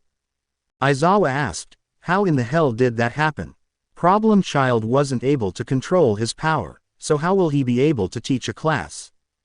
Discord bit his lip as he said, "Well, it's going to be explained right now, but I'll let you know that it's technically your fault since you put Izuku's name on the paper form for you and yours on the student form before stamping them. and sending them to Nezu, whose hands were tied and couldn't anything anymore at that point since it was finalized. Aizawa could only slap his forehead for what that version of himself did, and asked, "Please, was he?" Discord cut him off. Yes, he was. Hiroshima figured his unbreakable mode before the sports festival. Aizawa sighed in relief. Nezu added, "I know that this might seem a little bit unnerving given that you have no control over your quirk, and you aren't a hero." The boy only nodded, so Nezu carried on, "I really want to change what happened, but my hands are tied given that the rules state that the homeroom teacher can't be changed under any circumstances after what the previous principal did." Izuku nodded his head, remembering reading about the incident once. Izuku shook his head saying, How will I be able to teach AC class if I'm not a hero?" Nezu nodded understanding saying, "A warranted worry, but no problem. I already have a plan for everything. First, the man over there is Gran Torino, All Might's old homeroom teacher." Izuku looked at him as Torino cracked his knuckles and smiled menacingly. "He will train for the next 2 months to master Alpha with other teachers training you in other things such as combat and rescue tactics till the end of the 2nd month where you'll be applying to obtain your provisional hero licensing exam." Izuku's jaw dropped as Nezu added, "And technically, you'll finish your 1st year here. As for your cover story, you'll be introduced as All Might's protege, who he was training in secret to take his place once he retires, to the Hero Commission, so they will agree. All in all, by the end of the year, you'll be the youngest hero in the world." Izuku blinked saying, "So, I'll have an entire year compressed into 2 months, another into 3 months, and a third into 3 months." Nezu smiled as he said, "True, I'm happy you understood the situation quickly. You were surprisingly more accepting than the teacher who was supposed to teach you, and now is your student." Izuku massaged his forehead as he looked at All Might, who looked flabbergasted. "Okay, I accept, not that I can't, but I have one request." Nezu was now cackling madly as he said, "Truly magnificent, I wonder who young Izuku will act like a teacher. I bet that the me of that world could have easily reversed that decision, but he only didn't because he wanted to mess with Shota." Eraserhead nodded, knowing that was something up the rat's alley. On the student's side, Ochako said, "Deku is our teacher. Wow, that must have been awesome. I mean, imagine all the things he has for us in his notebook, and if he was given our quirks before he met us, that means he was able to analyze us more." Todoroki added, "I admit it is truly intriguing how is he able to teach us given how he was at the beginning of the year." He remembered how his best friend used to shiver at the slightest sound. Momo giggled as she said with a blush, "I believe that Izuku has great teaching capabilities, and I'm sure the other teachers gave him some tips, but I only want to see Aizawa-sensei's reaction to the first day." The other students nodded their heads as they imagined how pissed their teacher will be regarding this, given how he acted toward Izuku at the first of the year. It was now on the training field as students from both classes were waiting. Kendo sighed as she said, "Where is Vlad-sensei? He told us to come here with our sister class to perform the assessment test together, but he's nowhere to be found." Momo replied, "Truly, it's frustrating. The boy who met us in the class told us that our homeroom teacher will meet us here, but he's a no-show." She looked at Ochako, who seemed a little bit dejected given that the boy was the one who saved her, but he was forced to drop out cause his mother couldn't pay the school fee. "Uraraka, I know that you're sad, but how about I lend him a hand? I'll see if I'm able to put him in general studies, and then maybe he'll be able to advance to the hero course through the sports festival." The Gravity smiled at that. On the other side, Bakugo was worried. He knew that Izuku's mom was working day in and day out, but this was troubling that his mom wasn't producing enough money to put him in school. Kamakiri of Class 1B looked at his sister class and saw someone that quipped his interest. He was an older man who had shaggy-looking hair with a tired look on his face, so he asked, "Aren't you a little old to be here?" Kamakiri blushed in embarrassment, as the others laughed at him and his question. "Do I look like I want to be here?" Aizawa said in annoyance. He hated the idea of allowing the glass cannon to run a class, but it was his fault in the first place, so he couldn't argue much. And by the look of it, the problem child wasn't even taking his job seriously. Honestly, what was Nezu thinking allowing? His thoughts were cut off as he felt something punch him in the back, slamming him to the ground and knocking the wind out of him. The jaws of the hero course students, specifically 1A, dropped as they watched the scene unfold. Kaminari asked in shock, "Did Midoriya manage to get the drop on Aizawa-sensei of that world?" Mineta then looked at him. "I think so, but that's impossible. How was he able to do that?" Mina added, "What truly shocking is how they didn't notice him sitting in a small tree behind them all the time." Everyone turned to her as she was known as a person who had zero awareness of her surroundings. Aizawa himself was going through many emotions. First was anger for that version of himself letting his guard down. Second, pride for his problem child managing to get the drop on him. And lastly, happiness that the problem child managed to find a way to make the first day more interesting. Bakugo looked and he was about to yell when something kicked him in the face, sending him to the ground with a thud, only to be followed by Todoroki a couple of seconds later. 2 minutes later, the entirety of the hero course was on the ground groaning in pain as their mystery attacker stopped as he said, "I kinda expected better, but I'll give you a break given that you're on the first day." He looked at Eraser saying, "But that doesn't excuse someone who is a pro not to notice my attack, or notice that I was hiding in a tree all this time." The students all stood up as Iida asked, "Who are you, and why did you attack us?" The attacker was wearing a green suit with white gloves, and some braces for his legs and hands with a bunny hood and a breathing apparatus. The attacker tilted his head as he said, "I thought you'd recognize me by now, but no matter. I'm your homeroom teacher, and I was testing your awareness of your surroundings, and you all failed horribly." Iida bowed saying, "I see, please forgive." It was then that Mina yelled, "Oh my god, I know you. You're All Might's protege." He then removed his hood saying, "Good, for now on, I'll be the homeroom teacher of Class 1A. He said as Vlad King came up next to him, and said, "And today, you truly set the bar lower than expected, but like he said, we'll let it slide given that it's your first day." Ochako yelled, "You're the falling boy." She pouted at him saying, "And you made me worried that you weren't in the hero course, but you're our homeroom teacher. Why didn't you say so?" "My bad, but I wanted to give a false sense of security. Who would expect the innocent-looking boy to be planning your beatdown?" Izuku said as everyone nodded their heads, even Eraserhead, who pride was hurt, but one reaction stood out as Bakugo yelled out in anger saying, "Deku, you bastard, you had a quirk and never told ME. You've been looking down on ME." He began to run toward him. All the students looked at Izuku, who seemed that he wanted to melt into the ground as Eri asked, "Daddy, why did you hurt mommy?" The boy began to fumble as Kendo answered her by saying, "We were only training, sweetie. He didn't mean to hurt me." The girl satisfied nodded her head. Aizawa looked at his student giving him a thumbs up as he said, "Good idea, Midoriya." Toru added, "But that was really painful." She noticed Aizawa's unimpressed look, but she quickly added, "I wonder what he also has planned, and what he's planning to do with Bakugo attacking him." Tsuyu patted her on the back again saying, "Nice save for the second time. Might wanna stop while you're at it." Bakugo wasn't able to make it far as he was knocked out by Neck Chop, and was thrown to Eraser. Izuku said, "From now on, you'll all refer to me by Midoriya-sensei.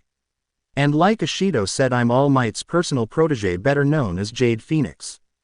Bakugo jumped saying, "Like shit, Deku, it's bad enough you managed to pass, now you're my teacher. I won't accept a fucker." He was silenced when Izuku said, "Then leave." "What the fuck did you say?" Bakugo replied, "You heard me. I have the power to expel students I don't want, and there are a couple of students who have wonderful quirks in the general studies area that want to be in the hero course." Bakugo's entire body froze as he felt his soul leave his body, because at that moment he knew that Deku was fucking serious. "Look, Bakugo, I know that you don't like me and I don't like you, but as of right now your fate is in my hands, so do your best to behave." The blonde growled at the statement but nodded his head nonetheless. Everyone then felt afraid, but only one girl was not convinced. The students looked in shock as they saw Izuku practically blackmail Bakugo into submission, as the blonde merely growled like his counterpart. AFO said, "Well, that's the sign of a good teacher. Why are you so shocked that he did that? He was only keeping the boy in line." Yoichi bit his lip as he said, "You're right, brother. I hate it when you're right, but you are. I also don't get why everyone is shocked that he blackmailed him." Izuku looked around, noticing Momo's skeptical look. He wondered if he should burst her bubble and tell her that he can expel them at a hat's drop, but chose not to because she already seemed down from the previous beat down. He looked at his class, but one of the 1B students then said, "You know it's not fair that 1A students literally get All Might's protege as a homeroom teacher, no offense Vlad-sensei." He was a blonde with a smug-looking face. Izuku sighed as he already expected this, but said, "This is not important. Now, let's move on to the good stuff. Now, you'll have an assessment test first with your quirks and second without them." Vlad carried on, "Each of you will do 8 tests twice. Some of you might think of it as a waste of time, but we want to check your physical state given that there are some situations where your quirks will cause more damage than good. Now, any questions?" Momo raised her hand. "Sensei, I know that it's not my place to ask, but what did Bakugo mean when he said that you were hiding your quirk?" This caused Izuku to sigh knowing that this question was going to be asked.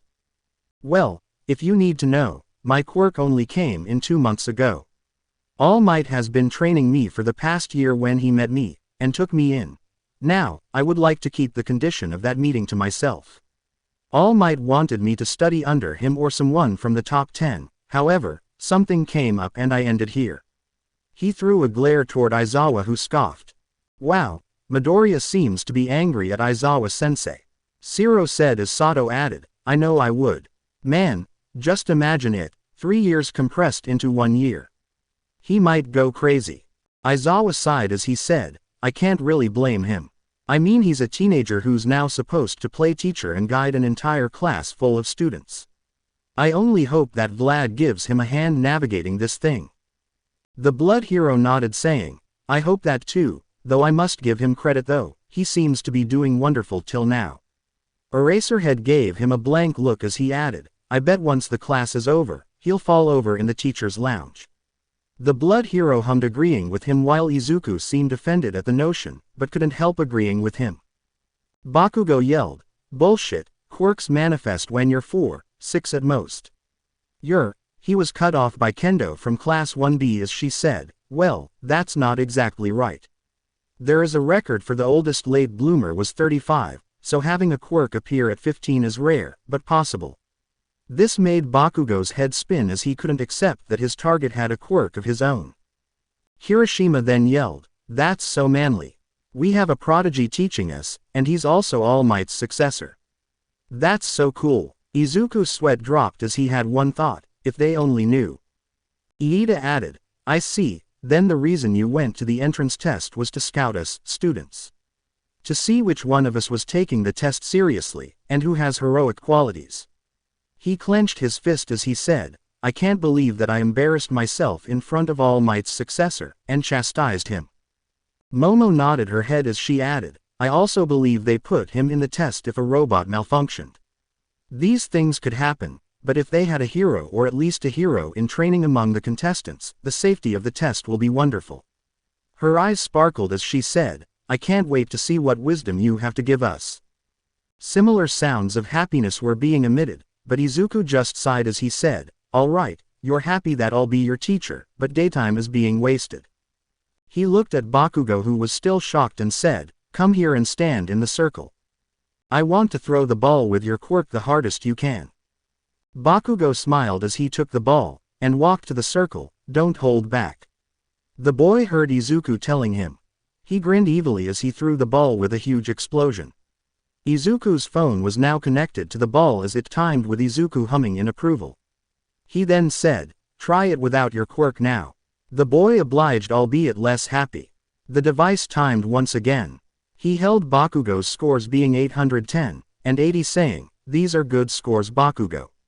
The boy puffed his chest in pride. Everyone hummed in approval seeing Izuku acting as a teacher. Some laughed at their counterparts' reaction to Izuku while Bakugo seemed happy with his scores in that world. Nezu hummed, "I gotta give him credit. He's taking his role better than I expected. I have a feeling that he had some sessions with me to help him get in the role." Discord nodded saying, "True, you spend with him 2 months when he wasn't training, teaching him how to be a teacher. You also helped him with his lessons, however, he had a different idea for the lessons for the first years." Aizawa hummed saying, "What did he plan?" He was really intrigued to see what Izuku planned. Discord answered him. Izuku made the first year a huge joint training exercise because he didn't want the supposed rivalry between the two classes to go with them when they graduated. It took a lot of effort, but he managed to convince Vlad after he mentioned a certain incident that happened with two of UA's graduates a year before. Vlad asked, "What happened?" He had a bad feeling about this incident. Easy. Two students, one from 1A and one from 1B, had their rivalry spark in the middle of a rescue mission which caused their deaths and 20 civilians. Both teachers paled as they made notes to tone their rivalry. Meanwhile, Kendo gave Monoma a look that said, "See what happens when you allow rivalry to cut your judgment." The boy only chuckled. The two classes began to cheer as Mina said, "We can use our quirks." "That's really awesome." Zero added, "This is going to be seriously fun."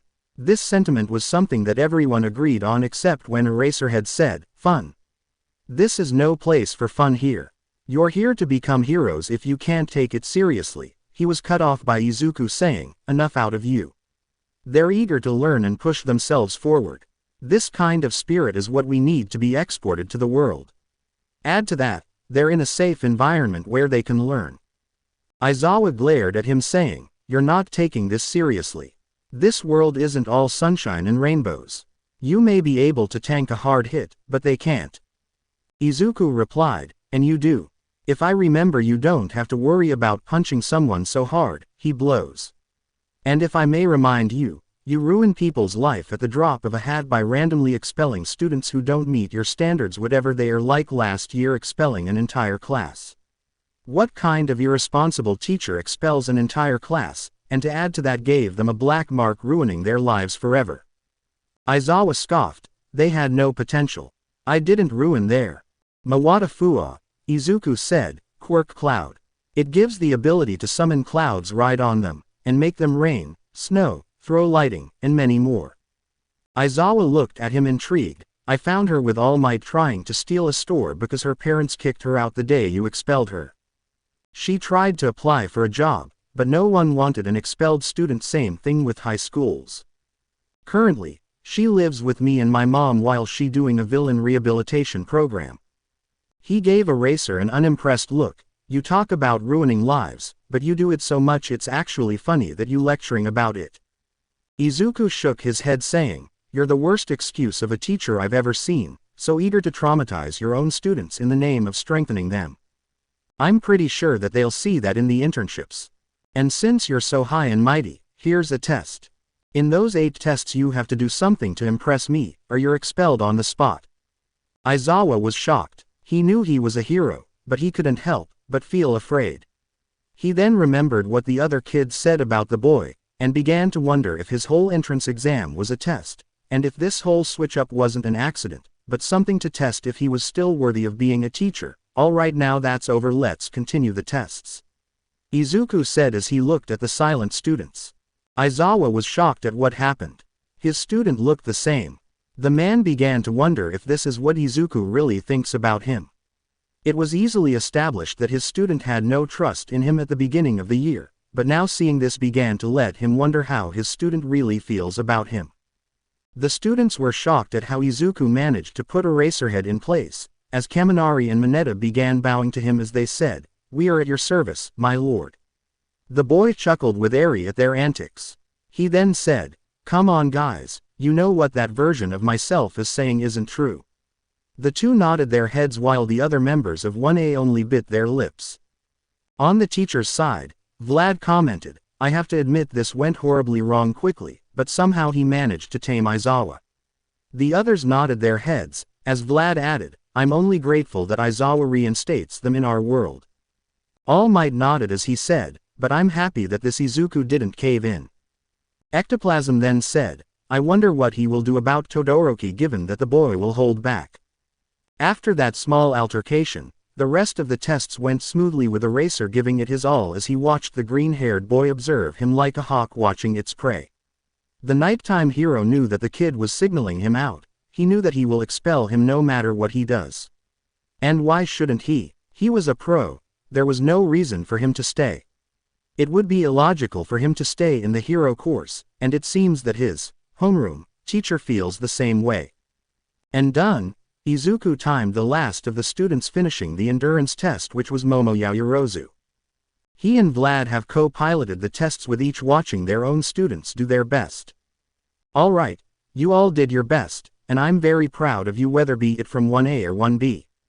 I hope that we'll continue to work with each other. Now, here is the ranking for both classes. It then showed a screen with both classes ranked as Vlad said, "Don't take this like it is your value. All of you are strong and capable. Those who are on the top don't slack off, and those who are on the bottom will work from there to bring you up." The top student in 1A was Momo, while Itsuka was the first in 1B. However, in Class 1A, Shoto Todoroki was the last student in class, and even Eraserhead was shocked. Todoroki eyed the scene as he said, "Well, he did say that he wanted us to go all out. I kinda saw that one coming." Shoji then said, "You're not bothered that he basically failed you?" The boy shrugged, saying, "If Aizawa-sensei wasn't so focused on Midoriya at the first of the year, he would have done the same." The teacher felt even worse now. He did notice Todoroki holding back, but he was so focused on Izuku that he didn't actually address the problem at the time. The boy looked shocked as he asked, "Why am I last? I gave it my all." Izuku looked at him as he said, "I think I specifically told everyone to don't hold back, yet you did the exact opposite. Your information says that your quirk is half cold half hot, yet you only used your ice in this test, so you didn't go all out and you held back, which meant you failed the first objective, meaning you failed all the exams." Shocked gasps echoed as Momo said, "Sensei, aren't you being a little harsh?" Izuku looked at her. "If I allowed him to continue like this, then one day he'll go out there and die because he didn't use half of his quirk." He looked at Todoroki as he asked, "So, is there a reason you didn't use half of your quirk?" Todoroki replied, "I don't need it. I swore I would become a hero using my mom's quirk, and I don't need his quirk to do it." Both Izuku and Vlad looked at him, not understanding what he was going at, so Izuku said, "But you can't become a hero half-assing it. People's lives are on the line. What if a day came, and you couldn't use your ice to save them? What if you came against a villain who has a quirk that's able to counter your quirk?" Todoroki replied quickly, "That won't happen.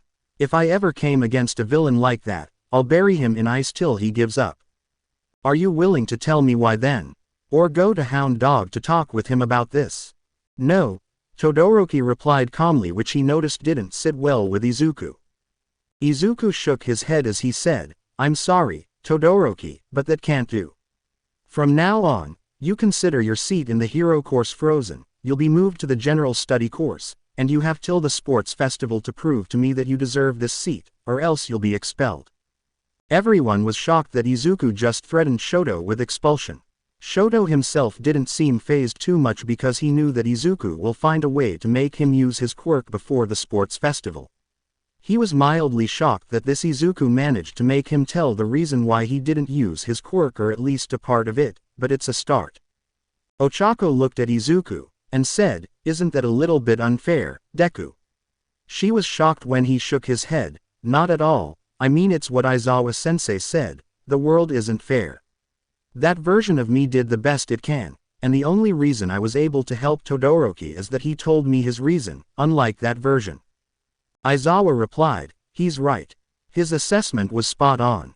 And objectively speaking, he did tell everyone to go all out, and Todoroki failed to meet the objective, so he failed automatically on all the tests since he didn't meet the objective." The other teachers nodded as they gave ectoplasm money. Todoroki was shocked that he was now threatened with expulsion, so he yelled, "What makes you think you can do this? Do you think since you're All Might's protege, you can do whatever you want?" The students were shocked that Todoroki just shouted at him, but Izuku wasn't fazed. He calmly replied, "You're not the only one here on the chopping block." He looked at Mineta as he said, "Mineta, you did as I told you and went all out." The boy breathed a sigh of relief, "But I was told of your less than favorable actions toward the girls, and I saw everything during the assessment test. If you harass any girl, be it from 1A or 1B, I will expel on the spot." He then looked at Todoroki and said, "But since you're so sure that your ice is all you need, let's have a duel. If you win, I'll admit that you can be a hero with only half a quirk. If you don't, to general studies it is." The boy looked at him and nodded. Everyone was shocked that Todoroki accepted while the boy himself looked with a worried look knowing how painful this will be for him. Man, how do you think we'll win? Shiro asked Tokiyami, who replied, in the greater scheme of things, I think Midoriya. It makes sense since this version has more control. Todoroki looked at the challenge in front of him and internally smiled. If he managed to beat All Might's protege, he'd finally prove to that bastard that he doesn't need his fire. The boy began by making the largest iceberg he can, burying Izuku in it. He looked at his handiwork as he felt frostbite was forming, but it was worth it. He looked at everyone's scared faces except 1B's homeroom teacher, whose fingers were making a countdown. As the last finger went down, Shoto heard a huge shattering sound followed by something that wrapped around him, and the last thing he felt was something colliding with his face, knocking him out. Izuku stood over him as he retracted, Black Whip, saying, that wasn't too hard, now was it. Everyone was shocked that all it took was one punch to take out Todoroki. He looked then at both Momo and Toru, who began to sweat, afraid of doing something wrong, but he said, Yaoyorozu and Hagakure, I took a look at your hero costumes and I disapproved of them. I want to both go to the support lab this after the class is finished so we can make a DNA suit for both of you, but sadly that means that you'll be forced to use your PE clothes for your first heroics class. Do you have any problems? Both girls shook their heads as Izuku finally landed on Aizawa. Aizawa, given that you're a pro, you're expelled. But don't worry, Nezu still wants you around, so students meet your new quirkless combat instructor. This made Aizawa grin evilly, unnerving the students. Izuku then addressed both classes. Look, I may have looked with Todoroki right now like some tyrant, but I have all of your best interests at heart. Here, you are all going to give it your all or fail so you can learn from your mistakes, because in the field there are no redos. A hero needs to be ready to do anything to protect people's lives and has to throw out any personal issues he has outside the window. For that, here at UA, you'll be all trained till you reach your limit, and after that, you'll still be training, but don't panic, we'll be there to carry you to safety. So that's why I want you all to go, plus Ultra. And someone please help Todoroki to the infirmary. Finally, Vlad said, now that this is over, all of you go to your classes and pick up your syllabus. With it, you'll find a small packet that Jade did that can help you use your quirk more effectively. You all are dismissed. And with that, both teachers went away with Aizawa on their tail, probably to sign his new contract, but Izuku stopped and said, and 1A, expect a new student tomorrow in Aizawa's place. He said before carrying on. Todoroki said, well, that was definitely something. I have to admit it was kinda satisfying seeing Midoriya expelling Aizawa-sensei. It's kinda funny. Aizawa from the side gave him an unimpressed look as he said, like how it was funny seeing you get kicked into general studies for half-assing it. You're lucky I didn't take notice of this, or you have taken Midoriya's place on the chopping block back then. This made the boy chuckle nervously, knowing that this is very true. Mineta said, why did that Izuku threaten me with expulsion? It's only natural for me to compliment girls. He was slapped by Suyu, who said, don't be a perv, and he wouldn't have threatened you. Discord smiled at her as he said, you know that some versions of you date him. The girl's eyes went wide as she fell to the ground, passed out, with the girls from her class running to her aid. Momo looked at him and said, please tell me you're joking. He shook his head and added, you too. The rich girl felt that she was about to throw up, but he carried on, but those versions of the little midget are respectable people who changed their perverted ways, and stopped trying to put cameras in the girls' restroom. Momo sighed, knowing that she wasn't dating a pervert, but that statement raised a couple of red flags regarding the camera bit. Izuku walked with Vlad to the teacher's lounge. Once they both entered it, Izuku fell to the ground as All Might said, who was your first day, my boy? Izuku looked at him with a panicked face, absolutely terrifying. He asked the blonde hero, were you watching us during the assessment test? The blonde hero chuckled as Izuku said, do you think I did the right thing regarding Todoroki? I mean, I did come too harsh on him. I really didn't want to come off as a mean person, but he was holding back and refused to even tell why, so I had to take some steps to push to use the other half of his quirk. Vlad then said, I disagree with you. You did the best with what you could do at the moment. You even gave him a second chance, something Aizawa wouldn't. It's now up to him to decide whether he wants to be a hero or not. All Might then added, he's right, young Midoriya. You know that the world isn't a safe place, and heroes need to be ready to give it their all, or else they'll die for all their trouble. If young Todoroki doesn't learn from today, then he isn't fit to be a hero because he will eventually let someone die, and kill himself in the process. Izuku nodded as he finally managed to calm his heart rate, and asked All Might, so how's your plan for tomorrow coming along? Everyone began to murmur, as Izuku said, I have to admit that this will be my reaction if I was put through a case like this. It was so terrifying. I honestly thought that Todoroki was about to bury in the next ice age's worth of glaciers before I challenged you. The bicolored boy chuckled at this friend, though internally he agreed with him, and I wonder who was as the student who will replace Eraserhead's place. This made Shinso give him an unimpressed look, and I wonder who Endeavor will react to the news about his son. He looked at the flame hero who answered the question. First, I'd probably berate Shoto. To that, the entire family nodded their heads. Second, march down to the school for an explanation. Again they nodded. Third, I'd probably train him harder. Discord then said, okay, let's move on before we enter uncharted areas, so what do you think of this world? Fourth universe. Discord swam through the air as he waited for them to talk. When Aizawa began, I admit that Problem Child rose to the occasion in this one. He was put into impossible odds where most people will most likely fail, but he persevered and carried on. The first day, in my opinion, went perfectly swell. He gave the students a lesson that they will never forget, that appearance is deceiving regarding the debriefing he gave them in class and then the beating. He stopped for a moment before adding, no further comments.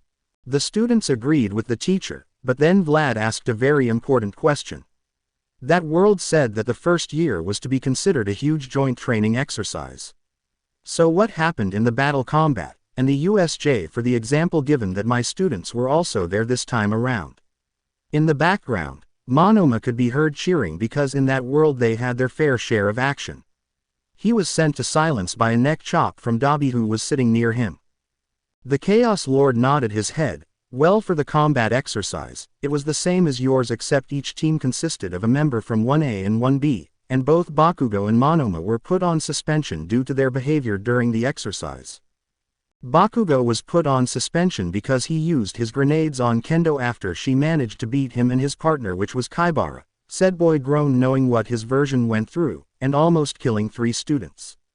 Monoma for wanting to flex 1B's superiority, ignoring his partner's reasoning which was Shinso on 1A, somehow managed to gain Shoto's quirk before the exercise and froze the building the training was happening in. Mina tilted her head as she asked, but Shoto did this, and he got scot-free. Discord shook his head, he got off due to his opponents not being affected by the cold. In this world, Monoma's opponents were Tsuyu and Setsuna.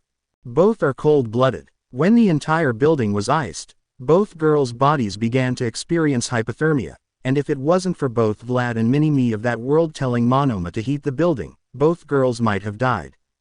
This caused more than one person to throw a dirty glare in Monoma's direction as the boy himself tried to shrink into the ground. The only reason both weren't expelled was due to All Might personally asking for both to be given a second chance since everyone deserves one.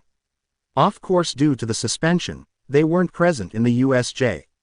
Everyone nodded their heads, while both boys seemed a little bit sad that they weren't in the USJ, but still happy because they weren't expelled due to the stunts that they both pulled, and managed to survive the consequences of their actions.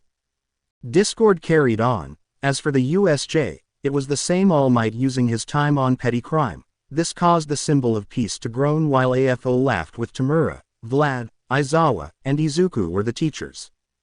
The students got separated. Everyone survived the fight and managed to escape, but that brings us to the Nomu. Unlike this world where it was sent to fight All Might, in this one the pity crime was arranged by AFO himself to distract the symbol of peace so Nomu can kill Izuku. This made the blonde hero clutch his head in fear for his successor of that world, but Izuku, with the help of Aizawa, and the activation of Nana's quirk, was able to send the Nomu flying sky high, but that was after he destroyed both his arms to save the students. It was due to his actions that only he was injured. In this world, when Kurogiri tried to activate his quirk on 13, Izuku saw this and warned the hero, who stopped her quirk just in time, before helping Iida escape to bring help. Though let it be known that if it wasn't for Abara, who was in the flood area whisking Izuku away after defeating Nomu, Tamura might have dusted him. Everyone was shocked at how different was the USJ from their world, and how close to death's door their friend, and the girls, their crush, were. Itsuka responded by hugging the boy hard in fear that he might actually die. The boy himself was stunted at how one detail changed Tamura's mission entirely. With all might, he felt horrible. In that world, everything was a distraction to kill his successor, and the villains almost succeeded. Tamura, on the other hand, snapped his fingers at the lost opportunity. The users of OFA were shocked at the extreme changes in that world, but Nana was happy that Izuku managed to survive. Mina, trying to change to the subject from death, said, "Wait, you said Abara saved him, does that mean they became a couple?" Discord shook his head. No, the you of that world asked him out after the first week, but Izuku refused, saying that it's wrong for a teacher to have a relationship with his student, even though Nezu gave him a green light given that he was in the same age as his students, but Izuku still refused, seeing it as abuse of his position. Mina nodded her head, as teachers all mentally praised that Izuku for his actions. Even the villains were impressed. But then again, he was engaged at this point, so yeah, this caused several girls' heads to snap, but Discord then said, "Alright, let's move to a brand new world." Both Shigaraki brothers applauded for the reference. The scenes began to change before it finally landed on something that read, "Endeavor's son-in-law." This made the flame hero jump, saying, "What? Midoriya marries my little princess in that world?" He looks at the boy and says, "You better treat her right." The boy nodded his head as he tried to hide, scooting closer to Kendo, making the others jealous. Meanwhile, Fuyumi was a blushing mess, not because she liked the boy, but because the subject itself was embarrassing. Shoto looked at him and said, "Midoriya, I'd be more than happy for the son of All Might to marry my sister. In fact, I can arrange a marriage right after we arrive back in our world." Both Izuku and Fuyumi yelled at him, "Don't say that so casually." Izuku looked to his side and saw both Dabi and Natsuo glaring at him, causing him to ask himself, what did he do to deserve this? Discord shook his head as he said, "And whoever said it was Fuyumi who Minimi was married to me?" This caused a lot of confusion. Only Rei seemed to have an inkling of an idea of who was the lucky girl. Endeavor really hated this. He really hated going to the Commission's special training grounds for children to use their quirks freely, but his public team told him that it might help him increase the reception of his image in the public, which according to them, wasn't doing well, or not well enough to outclass All Might with his stupid smile. He also secretly hoped that this little venture might convince his masterpiece to stop the childish rebellion it was making. Beside him, he was dragging a young 10-year-old girl with her hair equally split between red and white. Its end was tied into a ponytail. She also had multicolored eyes, where her left was blue while the right was gray. On the left side of her face was a burn mark. She was his youngest daughter, Shoko Todoroki. It took only a moment for the males of both hero classes to register this before they exploded into laughter, with Shoto plainly saying, "Oh, so he's marrying me." Everyone was shocked at how casually he said it, but he then stood up, marched to his mom, and sat in her lap as he buried his face into her chest, with the woman chuckling, seeing her son perhaps for the first time blush in his life. She petted him and said, "Come on Shoto, I'm sure it's not that bad." Shoto only moaned in embarrassment as both Dabi and Natsuo were snickering beside him. Fuyumi herself was trying to hold in her laughter, but Endeavor only shrugged at the development, because to him, Shoto is Shoto, be it a girl or a boy. The girls, on the other hand, weren't so sure how to process this. On one hand, they were jealous of Shoto, on the other, it was funny as hell. Izuku meanwhile was trying to comprehend this as he looked at his other self and said, "You're worse than Shigaraki, at least he wants to kill me, not embarrass me." The Chaos Master laughed with Nezu as the scene carried on. Enji looked at his daughter and said, "Look Shoko. Learn from them, and see how better you are. How you are going to carry on my legacy and defeat All Might." The girl merely glared at him as children began to pool in the arena to fight a bunch of robots made for 10-year-olds. Enji had to admit that this was the most boring time of his life. He was treated to the spectacle of seeing various children defeat one robot only to be stomped by 12 other robots. It was a waste of time, to say the least. He wasn't impressed at all with them. He was about to leave seeing that he and his daughter finally agreed on something for once, but HSPC representative said, "Please endeavor, I promise you the next pair will be quite interesting, to say the least." The hero grunted and sat down. The field then announced the name of the next pair of children, Izuku Midoriya and Katsuki Bakugo. "Please enter the field to test your abilities." Bakugo then jumped saying, "Wait, there's a place where I can train my quirk." He looked at his mom, and yelled, "How come you never took me there, you hag?" This was met almost immediately by a punch as Mitsuki yelled back, "If you weren't such a self-entitled brat then I would have taken you there. Every time I tried to tell you, you'd say, I don't help from a bunch of extras to master my quirk, and never allow me to finish." The boy simmered down. Izuku, who was silent, then jumped happily saying, "Wait, I'm there, so that means I have a quirk." The boy began to cry as Itsuka hugged him with Eri. "Don't cry, Izuku, you're great with or without a quirk." The boy smiled at Itsuka as he said, "Thanks, Ken." "Itsuka," the girl said with little redness on her cheeks making the boy blink, "I call you by your first name. It's only fair you call me by mine." The boy smiled awkwardly as he said, "Thanks, I mean Itsuka." Meanwhile, a certain girl was simmering with anger. "That was supposed to be my moment with Deku. I'm sure one of those World Deku is my boyfriend, so I'll just have to wait before I have my chance." Eri looked at Izuku and asked, "Deku, you're going to marry that girl, right?" The boy blinked at the question but nodded. The girl then asked, "So does that mean she's my mommy too?" The boy was shocked and didn't know what to do, so he said, "No, Eri. She's not here so she can't be your mother, but once she comes back she will be." The girl nodded her head excitedly about having another mother. The boy only hoped that this won't become a trend. Enji scratched his head as he vaguely remembered a man named Hisashi Midoriya with curly black hair and freckles that can breathe fire was in general studies when he was in the hero course back in his UA days, but other than that he didn't recall much. He suspected the Midoriya boy had some fire-breathe related quirk, but that wasn't really impressive. The exercise began as the blonde-haired blasted away destroying the robots, but the Midoriya kid surprised him when he lifted his arm and blasted blue fire from his hand. Both he and Shoko stood up remembering Tuya, but instead of burning the robots were frozen in place with ice on them. This caught Enji's attention. The boy then summoned red flames that engulfed his body, turning his hands into demon claws of red fire, his feet into sharp-toed feet from red fire, gave him a spiked tail of fire, and flaming wings. The boy then flew through robots, slashing them left and right.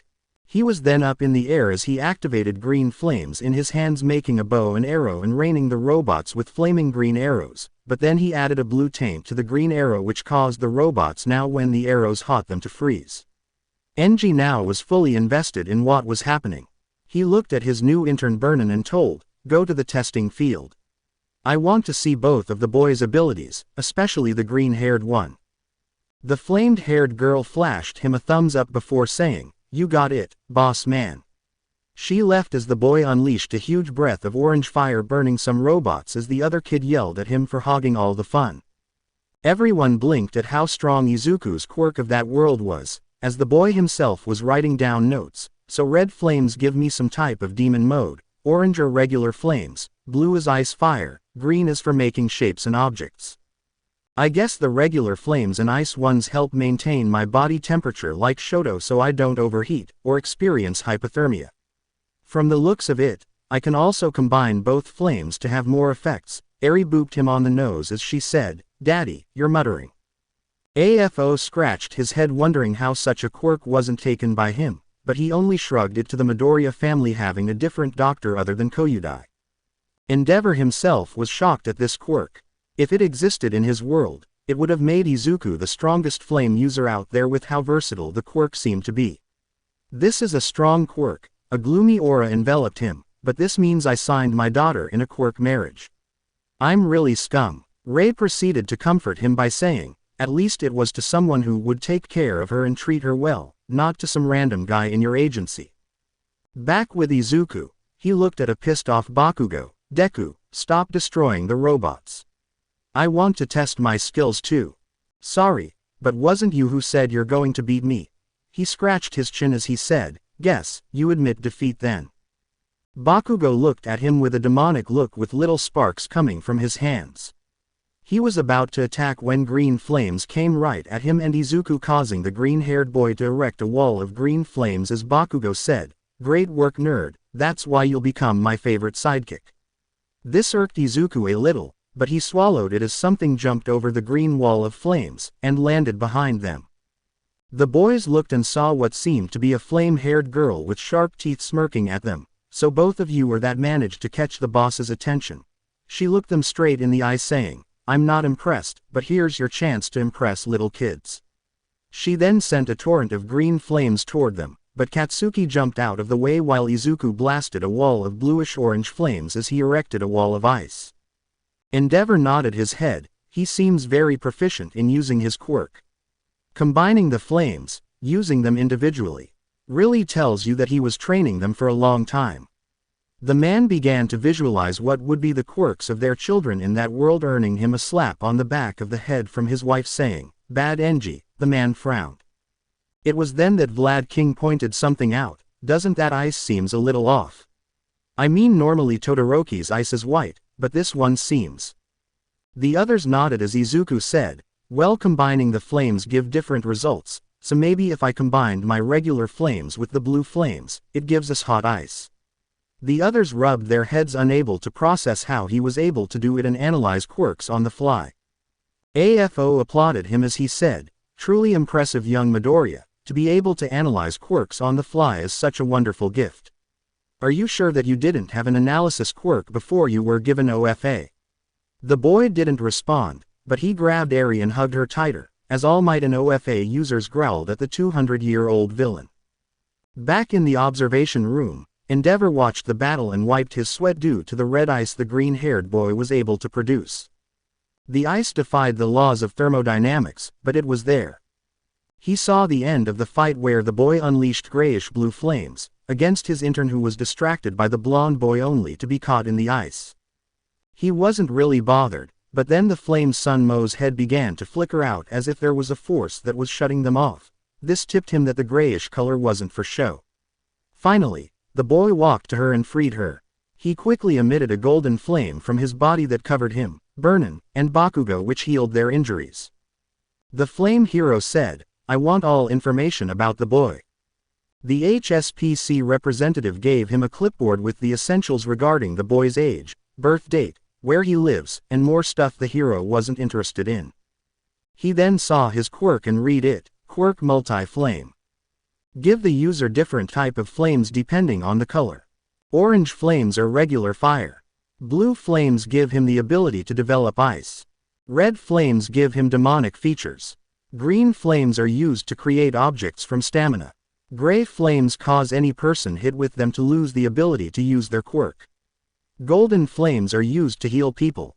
Black flames are highly dangerous, given their violate nature, can erase anything it faces if the user wants to, and can't be turned off unless the user wants to. The hero blinked as he set down the paper.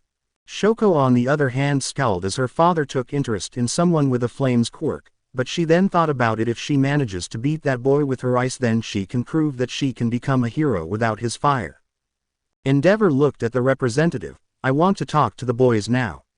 The man nodded his head and went to bring them. Even though it was Izuku's quirk that attracted his attention, Bakugo did decently with his fight against Burnin, so he decided to talk to him too. Izuku rubbed his chin as he said, so this me trains with Endeavor. He was about to say cool, but remembered what Shoto told him, damn it. Shoto looked from his mother's chest and said, damn it indeed. He then earned a light whack from his mom as he then snuggled some more into her. The flame hero only sighed in sadness knowing what was to come. It only took 2 minutes for the boys to come, and they seemed that they were about to rip each other apart, or at least the blonde one seemed like that. The flame hero cleared his throat as he said, hi there, brats. After that awkward introduction, a tense silence filled the room, but then Izuku broke as he began to fanboy. All the hero students began to laugh at the boy who groaned in embarrassment. You're the flame hero. Endeavor. You're known for single-handedly solving the largest amounts of cases over the last 4 years. You're my idol, especially given how much control you have over your quirk. A lot of people say that you cause too much property, but that's definitely not the case given how you beat a guy who can control fire streams 2 weeks ago with only one store burnt, and this goes to show how much skill you have. He then pulled a notebook and asked, "Can you sign it please?" The flame hero was shocked but also felt his ego go up a few notches given that no one actually knew how much hard work he put into his quirk. Regarding the signature, he wanted to say no, but he wanted to get in the boy's good graces, so he nodded. He was about to take the notebook, but the blonde boy yanked the green one away. The blonde then said, "Yeah, nice try. That might work on fanboy over here, but it won't on me, so do tell me what you really want from us. You're usually a huge dick toward fans, so why the sudden change?" Endeavor was once again shocked, but he had to admit that this boy was keen and street smart. This caused his interest in the second boy to grow. For what the boy lacked in the strength of quirk, he more than made it up in street smarts. Bakugo smirked as he looked at Izuku saying, "See nerd, that's why we don't trust anyone on the get-go." Izuku chuckled awkwardly as he was playing with Eri's hair, who was purring happily while Kendo played with Izuku's hair. Enji looked at the scene and said, "Well, I have to admit that normally I would be blunter than that, but it seems this version of myself is playing it safe to win both boys over." Dabi nodded his head, remembering the day his father told him he was nothing other than a failure, which caused him to go into the forest and set himself ablaze. The burnt man spoke, "True, and I hope I have fun burning your protege of that world." Izuku shivered at the bloodlust directed toward him, or at least that version of himself. The bloodlust disappeared when Fuyumi whacked her older brother on the head saying, "Don't do that to ya." The boy groaned as he looked away from them with a frown on his face. The flame hero then went into business mode, "Straight to the point, I see, well, have it your way." He then straightened himself up as he said, "I was impressed by both of you during this little training of yours, so what I want to say is that I want to train both of you, so you can become heroes." He looked at Izuku as he mentally added, "And maybe something more with you. Perhaps a worthy successor for the Todoroki family." Both boys went wide as they cheered on due to the fact that a pro hero wanted to train them personally, but then Izuku noticed something, or rather someone. "Who's that?" The flame hero looked behind him, and saw his daughter trying to hide in the shadows. "Boys, meet my youngest daughter Shoko." He then looked at his daughter and took on his friendly father mood, or his equivalent of it. "Shoko, come and say hi to your new training partners." The girl glared at her father but sighed, saying in a flat tone, "Hi, I'm Shoko Todoroki. Nice to meet you." Silence filled the atmosphere as Izuku tilted toward Bakugo saying, "Awkward." The other boy couldn't help but nod. The flame hero silently cursed his luck. "Well boys, how about we go meet your mothers so we make it official that I'm training both of you." Normally, he wouldn't care much about the parents' consent, but given his plans for Izuku, he wanted to get in his mother's good graces, and perhaps see if he can persuade his father to agree to his plans. Rei gave her husband a sad look. "Really, Enji, do you honestly think that you can buy people just like you bought my parents?" The flame hero sighed miserably as he said, "I know, but I'm not him at least. If it helps, I scraped my plans to marry Shoto off to the Yaoyorozu girl weeks ago." Momo looked at him incredulously as if he lost his mind. To her, even if her parents agreed, she won't.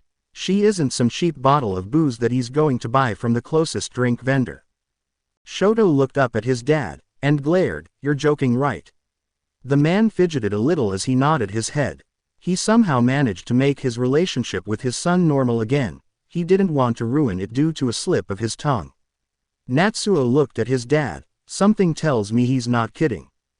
Discord clapped his hand. "Okay, moving on before we enter unwanted areas of how corrupt the human society is, which we will see in the worlds that Izuku teams up or is taught everything he knows by Stain."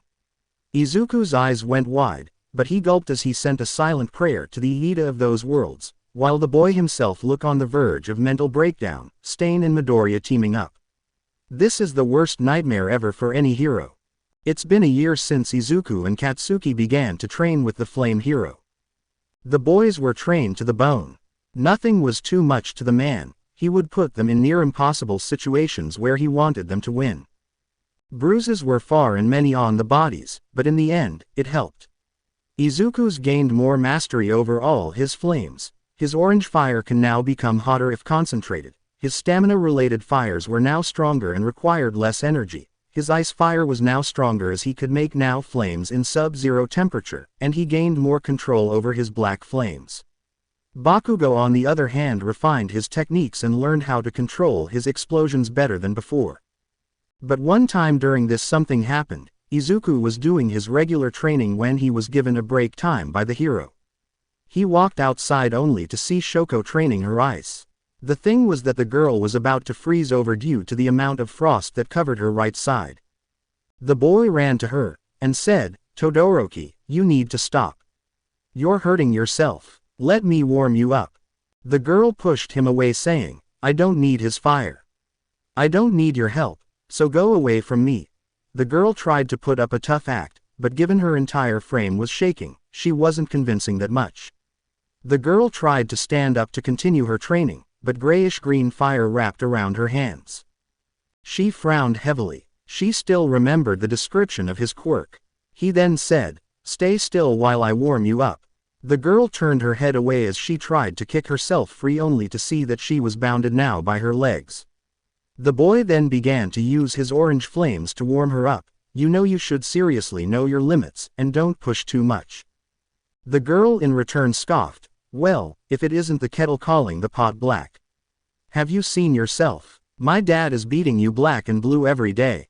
The boy in return shrugged, making the girl's eyes go wide. "Really, you don't have a problem with being beat around like that? It's not that I like, but if you think about better to be beat around by your father other than to be beat around by villains who will kill me." The girl pouted as she looked away and was freed from her shackles. "I guess you're right." The girl then mentally said, "But that doesn't excuse the abuse he put us through." Unknown to her, Fuyumi watched the entire interaction.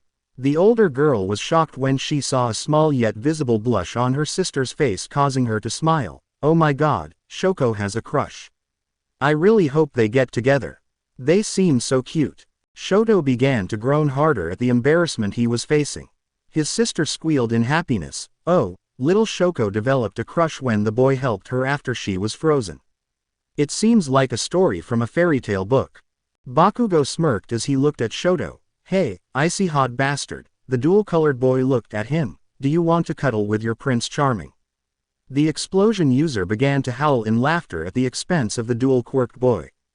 His mother, on the other hand, found the entire situation really amusing. Her son wasn't known to be embarrassed easily. Hell, even if you walked on him inside the bathroom, he wouldn't be embarrassed. At most he would be annoyed and tell you to get out. She looked at him as he tried to disappear away from everyone and laughed softly. She then began to play with his hair. She looked to her side only to see Natsuo coming closer to tease him with Tuya, borderline exploding, wanting to join in the fun his siblings were experiencing. It's been 4 years since the Flame Hero has taken both Izuku and Katsuki under his wing to train them. Both have excelled and gone beyond their limits to become the strongest they can be. They were both 10 months away from the entrance exam. Izuku was taking the recommendation test while Katsuki was taking the regular one. While both boys wanted to take the regular one, the Flame Hero insisted that the green-haired boy take the recommendation test. Bakugo wasn't bothered too much by it since he didn't actually care. Now, they were in their mentor's house as he called them for something important, at least that is what he said. They sat in front of him with Shoko at his side as he looked at them. Finally, he broke the silence. "Midoriya, I want you to marry my daughter," the man said in the bluntest way possible. Both boys looked at each other and echoed the same response, "What?" Meanwhile Shoko looked at the ground with an emotion other than anger. It was sadness. "I guess I'm the new breeding factory for trophy children for Endeavor's masterpiece." She stooped a little before adding, "Now, I know how Tuya felt when I came around." "Huh, that was a little blunt on my end," the Flame Hero said, earning a couple of looks that basically said, "You think?" Izuku rubbed his forehead. "Okay, I honestly don't know where this came from, or why now. But I can't. I'm still too young for marriage, and so is Shoko. Plus shouldn't we agree to this beforehand or at least get to know each other, or go on dates? The flame hero had foreseen this type of response, so he prepared something just in case. He nudged his daughter. The girl glared at him, so he spoke. You see, I don't want you to get married now, but more of an engagement. I still want you to focus on your hero career, so the of you next week will be engaged, and get to know each other. He looked at the boy who was still not convinced, so he added, if it helps, you can ask her and she'll tell you how much she wants it. The girl glared and she glared hard, and if looks can kill, her dad would be inside a coffin right now. She wanted to be a hero with her eyes, not some type of trophy wife, but even now she can't have what she wanted. She felt weak, and that her life was hopeless. She was knocked out of her self-pity as she heard Izuku asking her something. She wanted to hate him. She really did, but given the confused expression he had all this time, she could tell he wasn't keen on this, but knowing her father, he was going to say yes whether he wanted that or not, and so was her. I'm sorry, I wasn't paying attention, can you please repeat what you said? Mina pouted. Man, look at female Todoroki's face. She means so sad, as if she knew that she doesn't have a choice in the whole thing. Other girls nodded their heads in agreement. Shoto grabbed their attention. That's because she doesn't have a choice. The girls looked at him with confusion visible on their faces. In my family, my dad's word is final, so if he told her to marry that version of Midoriya, she'll marry him unless she wants to face the consequences of defying him.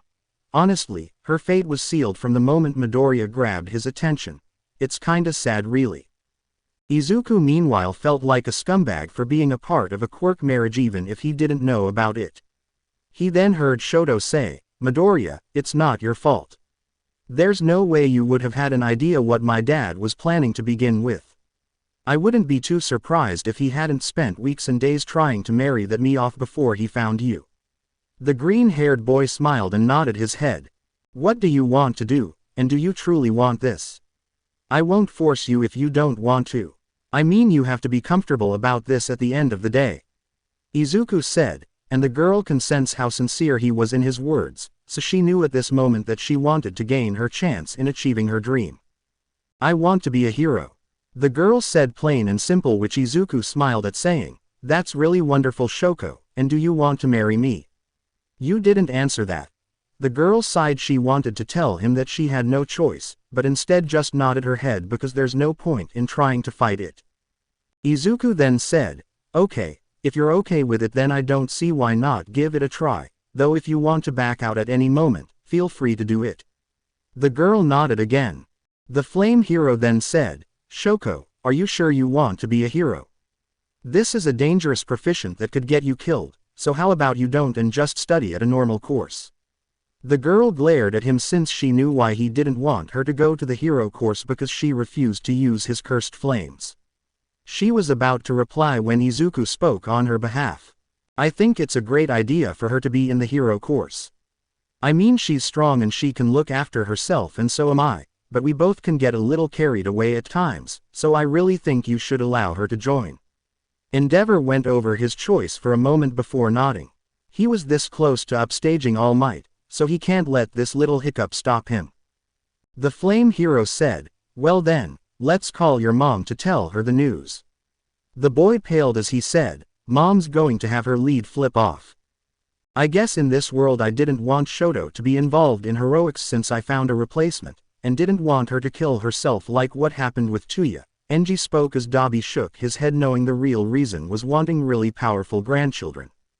Izuku then said, it's really weird knowing that out there I marry Todoroki. The bicolored boy nodded his head. Discord popped out beside Izuku and Kendo. Well, enough of that, let's see what you think. Fifth universe. There was an awkward silence filling the room. It was not every day that you see a girl version of one of your classmates marrying another of your classmates. Shoto took a deep breath and spoke first, saying, man, I never felt this embarrassed in my life. Even when I caught a glimpse of the forbidden during the final exams with Yaoyorozu, the girl blushed, remembering when she made the scarf required to capture Aizawa, she had to be exposed a little. She thought that he didn't see her. The boy carried on, all right, I think that this version of myself will have a very interesting relationship with Midoriya. On one hand, She loves him deeply given that he was the first gentle fire user she met, and hates him due to him being Dad's protege. Discord nodded as Todoroki had a question. What will that version of myself say to him in the sports festival given that I know that he isn't All Might's son in that world? The boy was smacked by his mom telling him not to say crazy stuff as she remembered when one time Endeavor said that All Might is the secret love child of the pro. Maverick. She shook her head fondly at the memory. It seems that crazy conspiracy theories run deep in her family. Discord smiled. Well, to be honest, the conservation you had after he managed to bring forth your fire was the equivalent of you telling him that you can't decide if he was your mom or your dad. This made the boy tilt his head confused till Discord explained, listen, this version of you like you said couldn't hate or love him. She told him that his gentle touch, the way he treats like a human being, his support of her dream being a hero, and his overall kindness reminds her of her mother, but the thing that reminded of her father was his flames. She told him that she was going to beat him and prove that her fire was unnecessary, but Izuku told her that he would support her regardless of the outcome.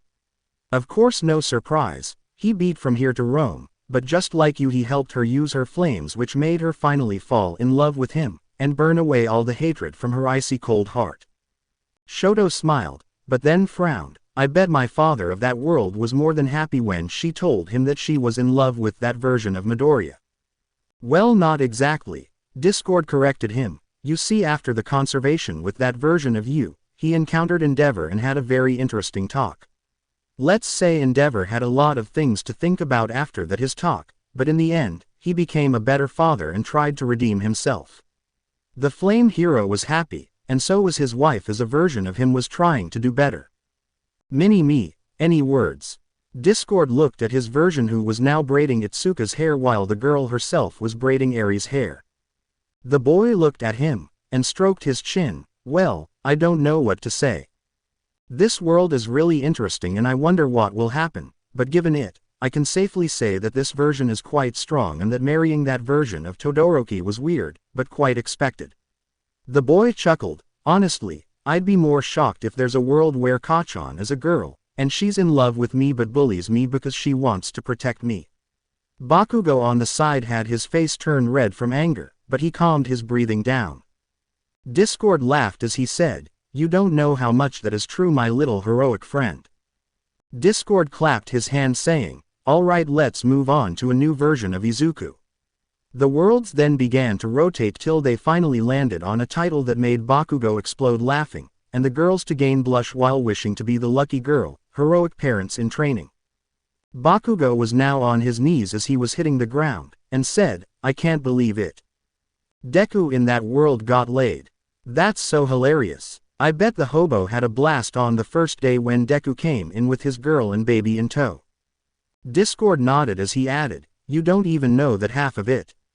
For example, in the entrance exam, Iida chose of telling Izuku's girl to throw the baby in the orphanage or he will do it for her. Iida paled that he would say something so horrible while his brother facepalmed, so that led Iida to have a first-hand experience of the second user of OFA's quirk. The second user jumped. Hey, how did that happen?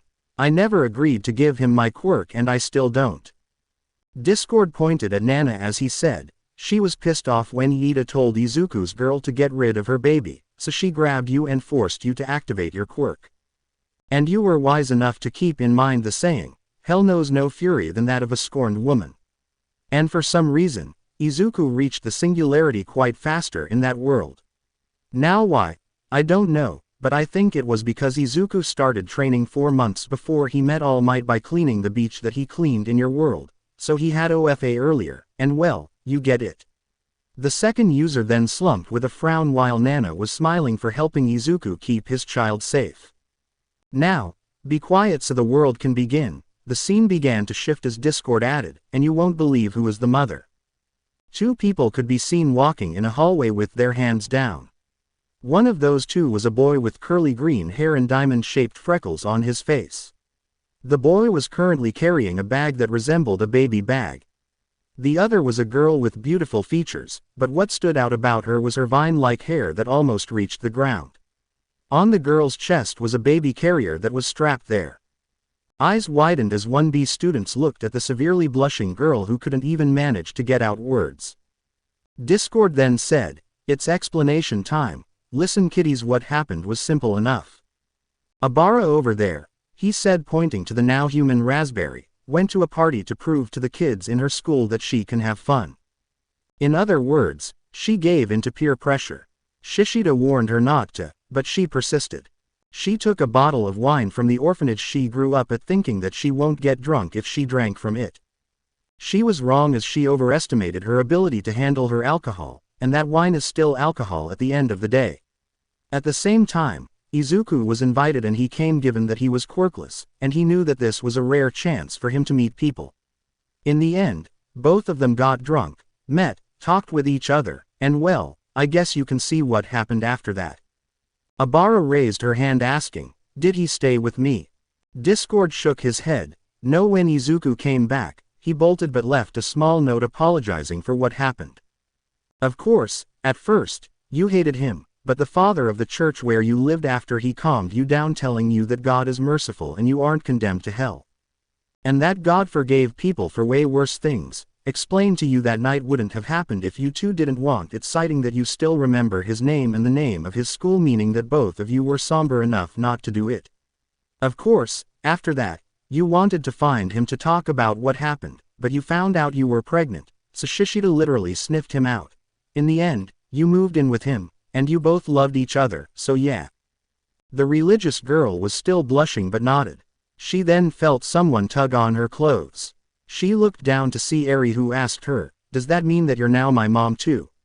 The vine-haired girl smiled softly saying, "Of course sweetie, now let's go sit with dad." The little horned girl grabbed her arm and took her excitedly to Izuku saying, "Look daddy, I have a new mommy now." The boy smiled as he tried to control his reactions. He looked at Itsuka, who gave him a shit-eating grin, but Discord said, "Do you know Kendo, in the world where you were quirkless, you also had a biological kid with Izuku other than Eri?" The girl's face heated up, but she silently asked for a picture. The Chaos Master then gave her a picture of him. Itsuka felt her heart melting when saw her son. She put the picture in her wallet, and Discord allowed her to keep it. Abara then sat beside Izuku and laid her head on his shoulder, as Izuku turned, seeing Awase, Kaminari, and Mineta glaring at him, while Shishida was holding a sign that said, "Please take care of my childhood friend." The boy nodded to Shishida, who smiled sadly since he had a crush on the girl. In the baby carrier was a 7-month-old girl that had emerald green eyes like his father, but had specks of forest green in there too. The baby also had X-shaped freckles on her face. The hair on the top of her head was similar to that of her mother, but currently, the baby was trying to chew her mother's hair, much to the girl's amusement. Shiozaki asked, "I wonder how his mother reacted knowing that Izuku was going to become a father." Both versions of Izuku shivered knowing how emotional their mother can be. Discord chuckled awkwardly. "Well, let's say she was pissed at first. She accused you of lying and trying to take advantage of her son due to reasons." The girl nodded knowing that he meant Izuku's quirklessness, "but when DNA tests showed that you were telling the truth. Well, she begrudgingly accepted you move in. At first, she ignored you, but with time she mellowed out." The girl nodded, understanding where Izuku's mom was coming from. Meanwhile, the woman herself was disappointed in herself for treating the girl like that. Toru then said, ignoring everything, "Your baby with Zuku is so cute. I wish I could just pinch her little cheeks." The vined girl snuggled further into Izuku, causing 3 reactions. Izuku's blush increased, Itsuka got jealous and snuggled herself into Izuku, and the girls on the side became jealous. Shiozaki sighed, "It's quite the misfortunate that the babysitter bailed on us." The girl frowned as their babysitter bailed on them for the 5th time. They were paying her good money, but she kept bailing on them. "We should really look for someone else."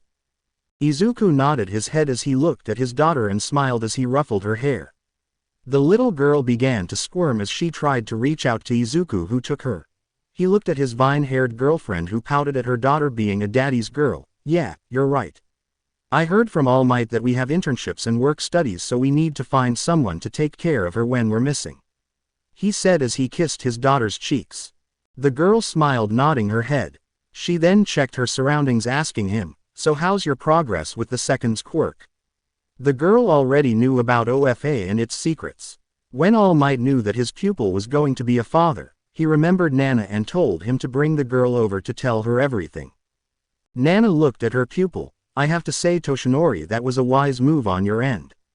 It was better than mine for that matter. She looked at her grandson, who noticed her and flipped her off, making the woman frown. All Might smiled that his version made a good choice for once and was happy that his successor progressed faster in this world. Izuku currently was wondering what was the second's quirk, since he didn't know it along with the third's. The boy smiled. Gear shift. The ability to change the speed of the target you chose was something really hard to master, especially with the second acting like a child and refusing to give Izuku any type of advice, and he felt quite smug whenever Izuku harmed himself.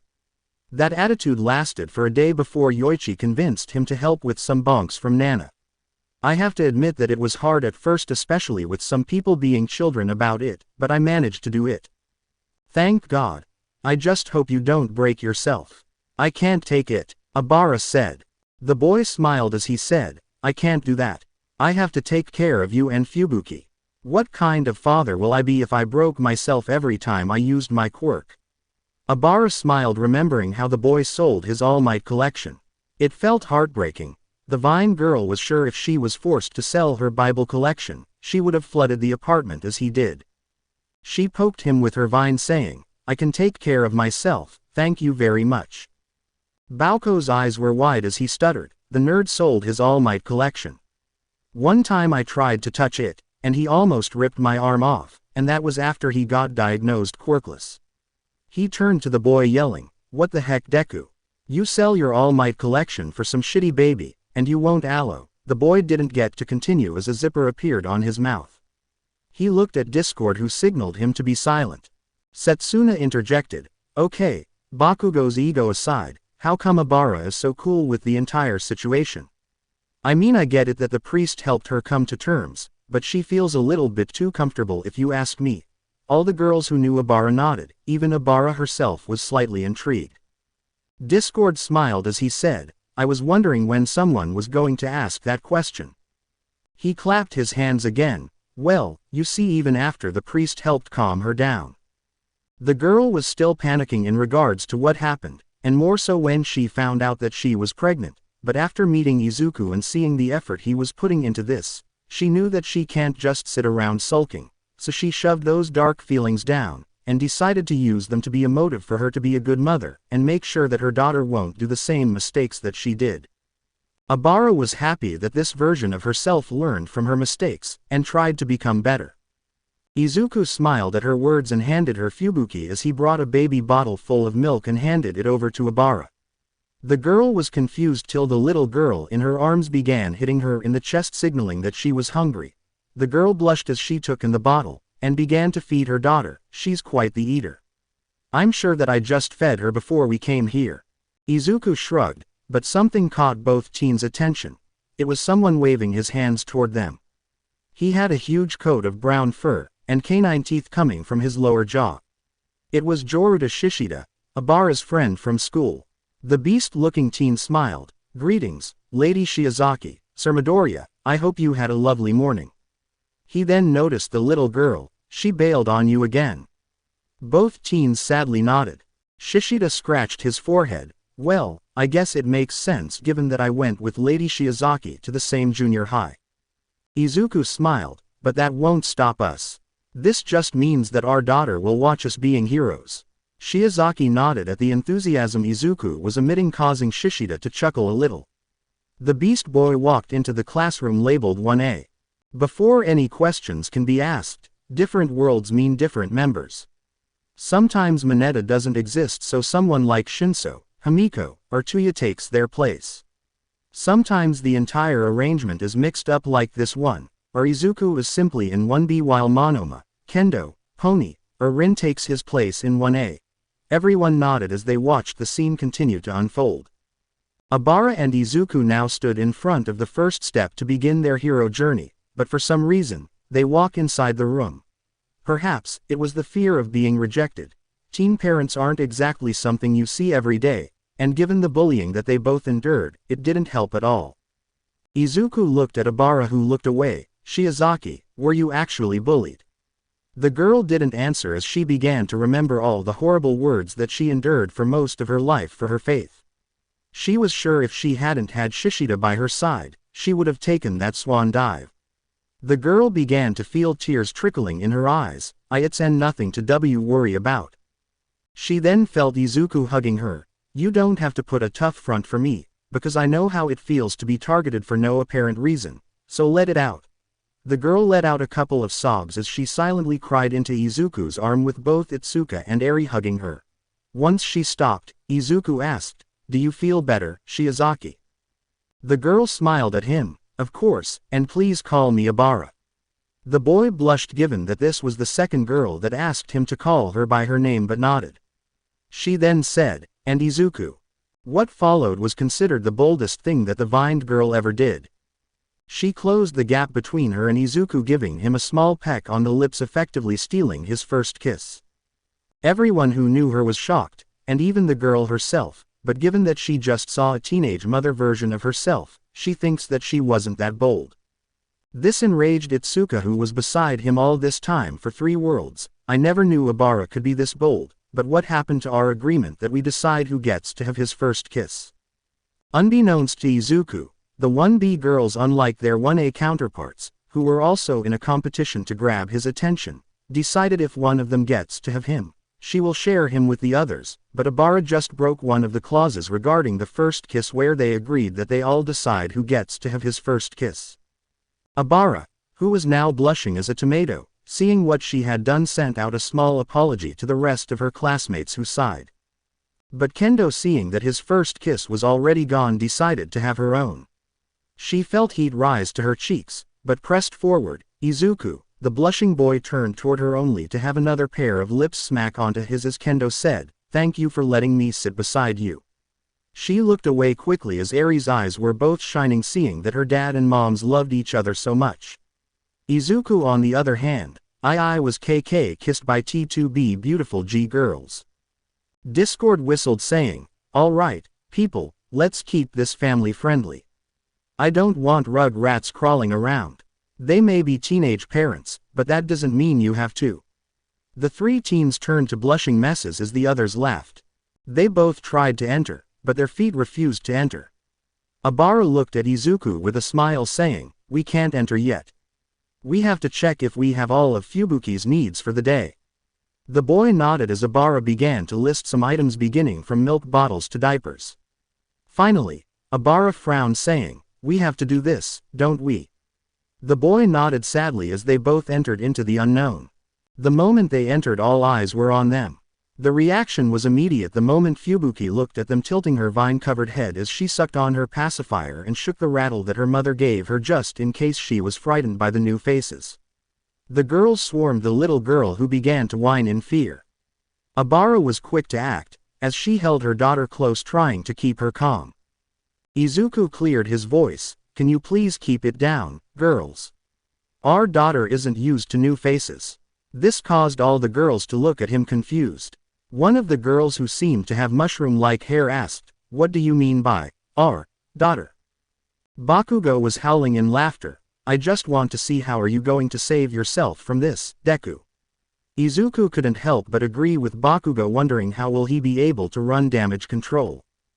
Todoroki chuckled a little. Imagine if one of them in a panicking moment says that they're in a Quirk marriage.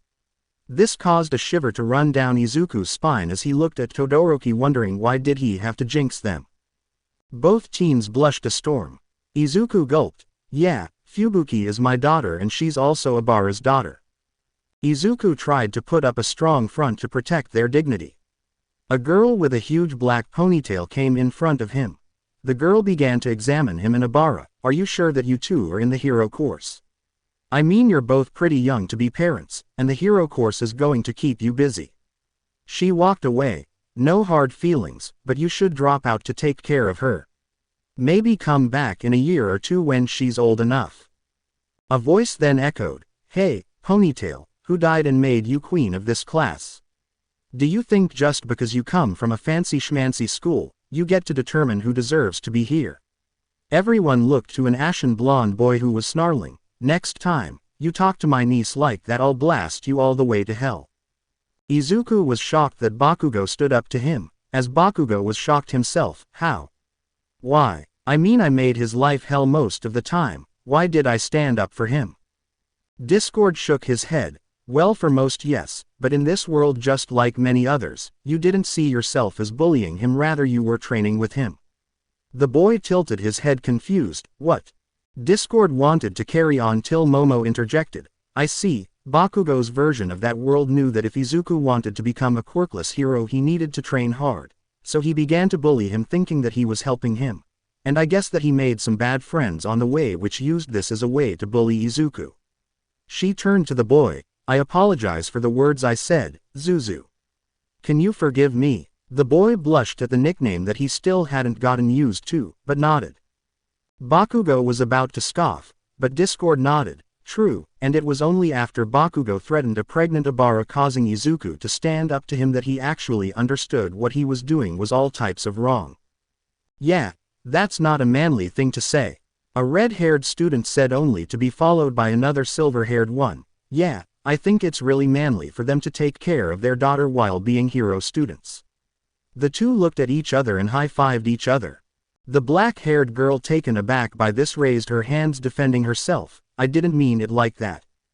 I just think that should focus on taking care of their daughter, and maybe in a year or two they can join back. She heard a sigh from behind her. You should watch your words, Momo.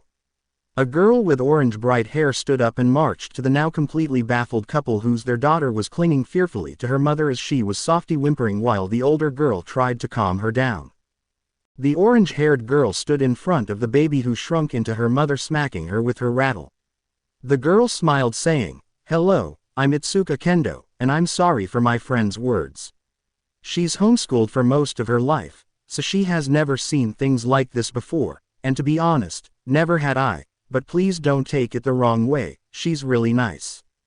Both nodded as they quietly made their way to their desks, which were beside each other. The red-haired and silver-haired boys came up to them introducing themselves. Hey, I'm Ejiro Kirishima, the silver-haired carried on, and I'm Tetsu. Both boys said in unison, It's nice to meet you. The two were then blindsided as something took their daughter.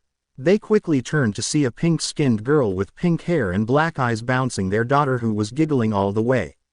Obara then shyly asked, Can you give me back my daughter? She just ate and I don't want her to throw up on you. The girl looked at her as she held Fubuki. She smiled, saying, I don't mind, she's so cute. Mina stood up happily, jumping up and down. That's me, and the little baby really likes me. She rubbed her chin before looking at Izuku. Izu babe, do you think that somewhere we have a cute-looking baby like this? Maybe. It has green skin, green curly hair like you, green emerald-looking eyes, and horns to go with it. The boy was blushing at the idea but nodded, not to hurt the girl's feelings. Aizawa asked, How does this affect their grades or their performance overall? Discord rubs his chin. Well, regarding their grades, it's hard to say since study hard to let it not show up. But regarding their performance, for example, sometimes they have to take their daughter with them on internships. The first year, they take their daughter with them the entire year. This, of course, pisses you off, but you can't say anything given that their reasoning is solid, which is most of their babysitters bail on them. Izuku rubbed his head. How does that happen?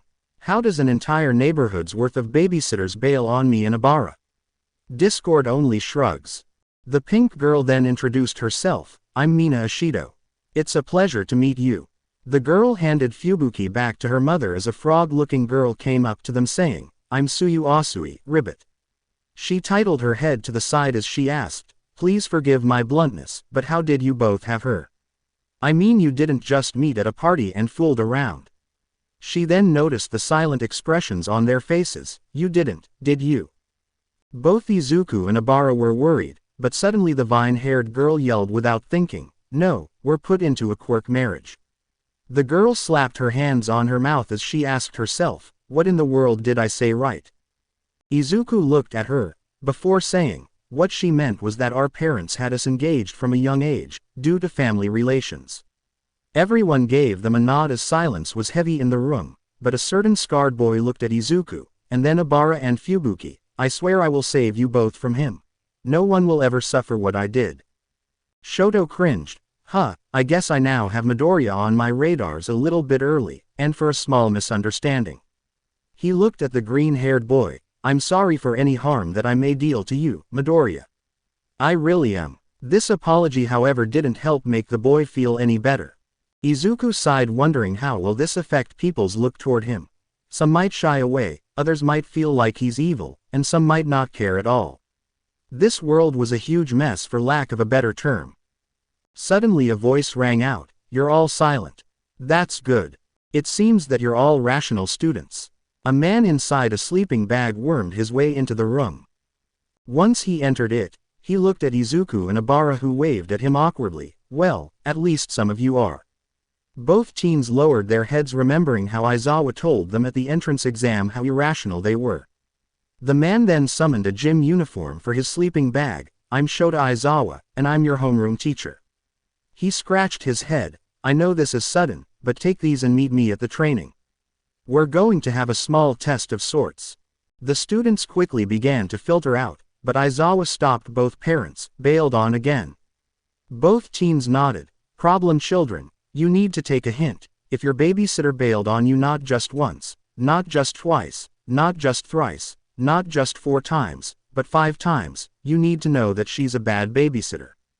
Both teens nodded their heads as they walked away in shame as the nighttime hero shook his head. "They're not problem children. They're disaster children. I just hope their offspring won't be a heckle like they are." He didn't know why, but he suddenly shuddered. Izuku frowned before saying, "That's really mean, Aizawa-sensei. You can't alleviate me from problem child to disaster child all of a sudden." The man snorts at him. "If you have a baby, and throw your money on a lousy babysitter, I do." Obara frowns, "But it is shown that God helped us to be wonderful parents to Fubuki. She's healthy and happy. I say we're blessed children for being able to keep her well fed. Most of us would have ditched her at the nearest orphanage." She began to pray. "I hope that the Lord blesses those versions of ourselves' strength to be great parents, and help Fubuki to be a wonderful girl." Aizawa shook his head at the girl, as he returned to the screen. In the boys' locker room, Izuku was changing out of his clothes as Kirishima approached him. "Midobro, you really manly. It's really manly of you to take care of your daughter and bring her here with you," he said, with Tetsu vocalizing his support for the red-haired boy's words. Midoriya only nodded, not having the heart to tell them that the babysitter bailed on them and that he and Obara were planning to keep their little ray of sunshine a secret for the longest time possible. He looked to the others, looking to see what his other classmates looked like. There was one with balls for hair who was glaring at him, a guy with 2 different hair colors, a mantis-looking boy, the boy from the entrance exam who he sent flying, Shishida, a boy with multiple arms, a rock-headed boy, a boy with blonde hair with a lightning symbol on it, Kachan, the manly twins. Something then threw everything out of the window, causing it to stop as he felt rage fill him. Everyone tilted their heads, wondering what would make Izuku of all people angry. Izuku saw that the bald-haired kid was drooling as looked at a hole in the wall. The boy yelled happily, "I can't believe it. It's a gift from the upperclassmen for us to use." The boy went to look through it only to be met by hand. He looked up to see a dark-faced Izuku who was smiling eerily at him. The boy cracked his neck. He grabbed the grape-haired boy and walked outside the room. Everyone could have sworn that the noises emitted from the outside weren't human at all. 2 minutes later, Izuku came back carrying knocked-out Mineta. The boy then happily asked, "Can someone please plug that wall?" He walked outside with both Tetsu and Kirishima running behind him, telling him that he was manly. All of the girls glared at Mineta as Momo held a hand to her mouth in disgust. "I can't believe Mineta. You'd even perv on a little girl. How can you live with yourself as something that is beyond me?" The boy's eyes went wide as he defended himself. "What? I would never do that." Suyu remembered something, as her face turned white. "Didn't you tell Eri-chan when we first met her that you can't wait to see her in 10 years? This caused shivers to run through Izuku's, Itsuka's, and Obara's spines as they held Eri tighter. Aizawa, unamused by hearing about this comment, said, "We'll talk about this later, Mineta." The boy shivered as he nodded his head, knowing that there was no getting out of this one, as he saw the girls on the side cheer Izuku for stopping that version of himself. The boy bitterly thought, "Midoriya, You lucky bastard. First, it's Uraraka, then Kendo, you're engaged, then it's a hot Todoroki version, and now this. What happened to the bro code? The scene then progresses to the other side of the wall as a girl with earphone jacks says, the pervert has been taken care of. I think the green-haired one gave him the beating of a lifetime. She looked at Ibara saying, hey, Vinehead, you got one lucky guy. Wish I can meet someone like him someday. The girl blushed as she registered what she said, making the others giggle at her. Ibara smiled at her as she held her daughter with her vines while buttoning up her gym uniform. I quite agree. Most people might have run away when told that they were about to become a dad, but Izuku didn't, and I'm lucky for that matter. She looked at her girl who tapped her nose with her hand, making the girl smile. I just hope my daughter won't be forced to go through the same things I went through, and have a better life altogether. She held her baby as she walked out. Suyu then croaked, well, that was quite ominous because I'm sure she's not talking about her daughter or being a teenage mom. The other girls nodded as Kendo smiled, saying, well, in that case, let's just help her. We're going to be heroes, aren't we, so we need to bring people's spirits up, and this will be good training. The other girls nodded as they followed the orange-haired girl outside the changing room, unaware of the torture that they were about to experience. All 1B girls shivered as they remembered Aizawa's test from the first world as Kanoko spoke, what will I do? My shrooms can't make me faster. I have to pass using my body strength. The best I can do is use my shrooms as springs to help me with the repeated side steps, but that doesn't mean I'm hopeless. The test is biased, designed for people with flashy quirks. You'd think someone who doesn't have one would make a more logical test, but... Aizawa bit his lip as he heard the girl's rant. In hindsight, she was right. For all the times he raved about rationality, his test sure isn't. But at the same time it was designed to see how creative someone can be with their quirks, but at the same time those who are quirks won't help them at all. Had he expelled students who were like him? People with quirks couldn't do anything to help them with physical exercises. Nezu smiled as he sipped tea. Have second thoughts about your method. Aizawa. The teacher says nothing as he just looks forward. It's been 2 weeks since the beginning of the UA, and for the heroic parents in training it was anything but tiring. Their babysitter, and a new one to be exact, has bailed on them, but at least she had an excuse. Her family was attacked by a villain, so Izuku and Ibara had to take their daughter with them to the USJ.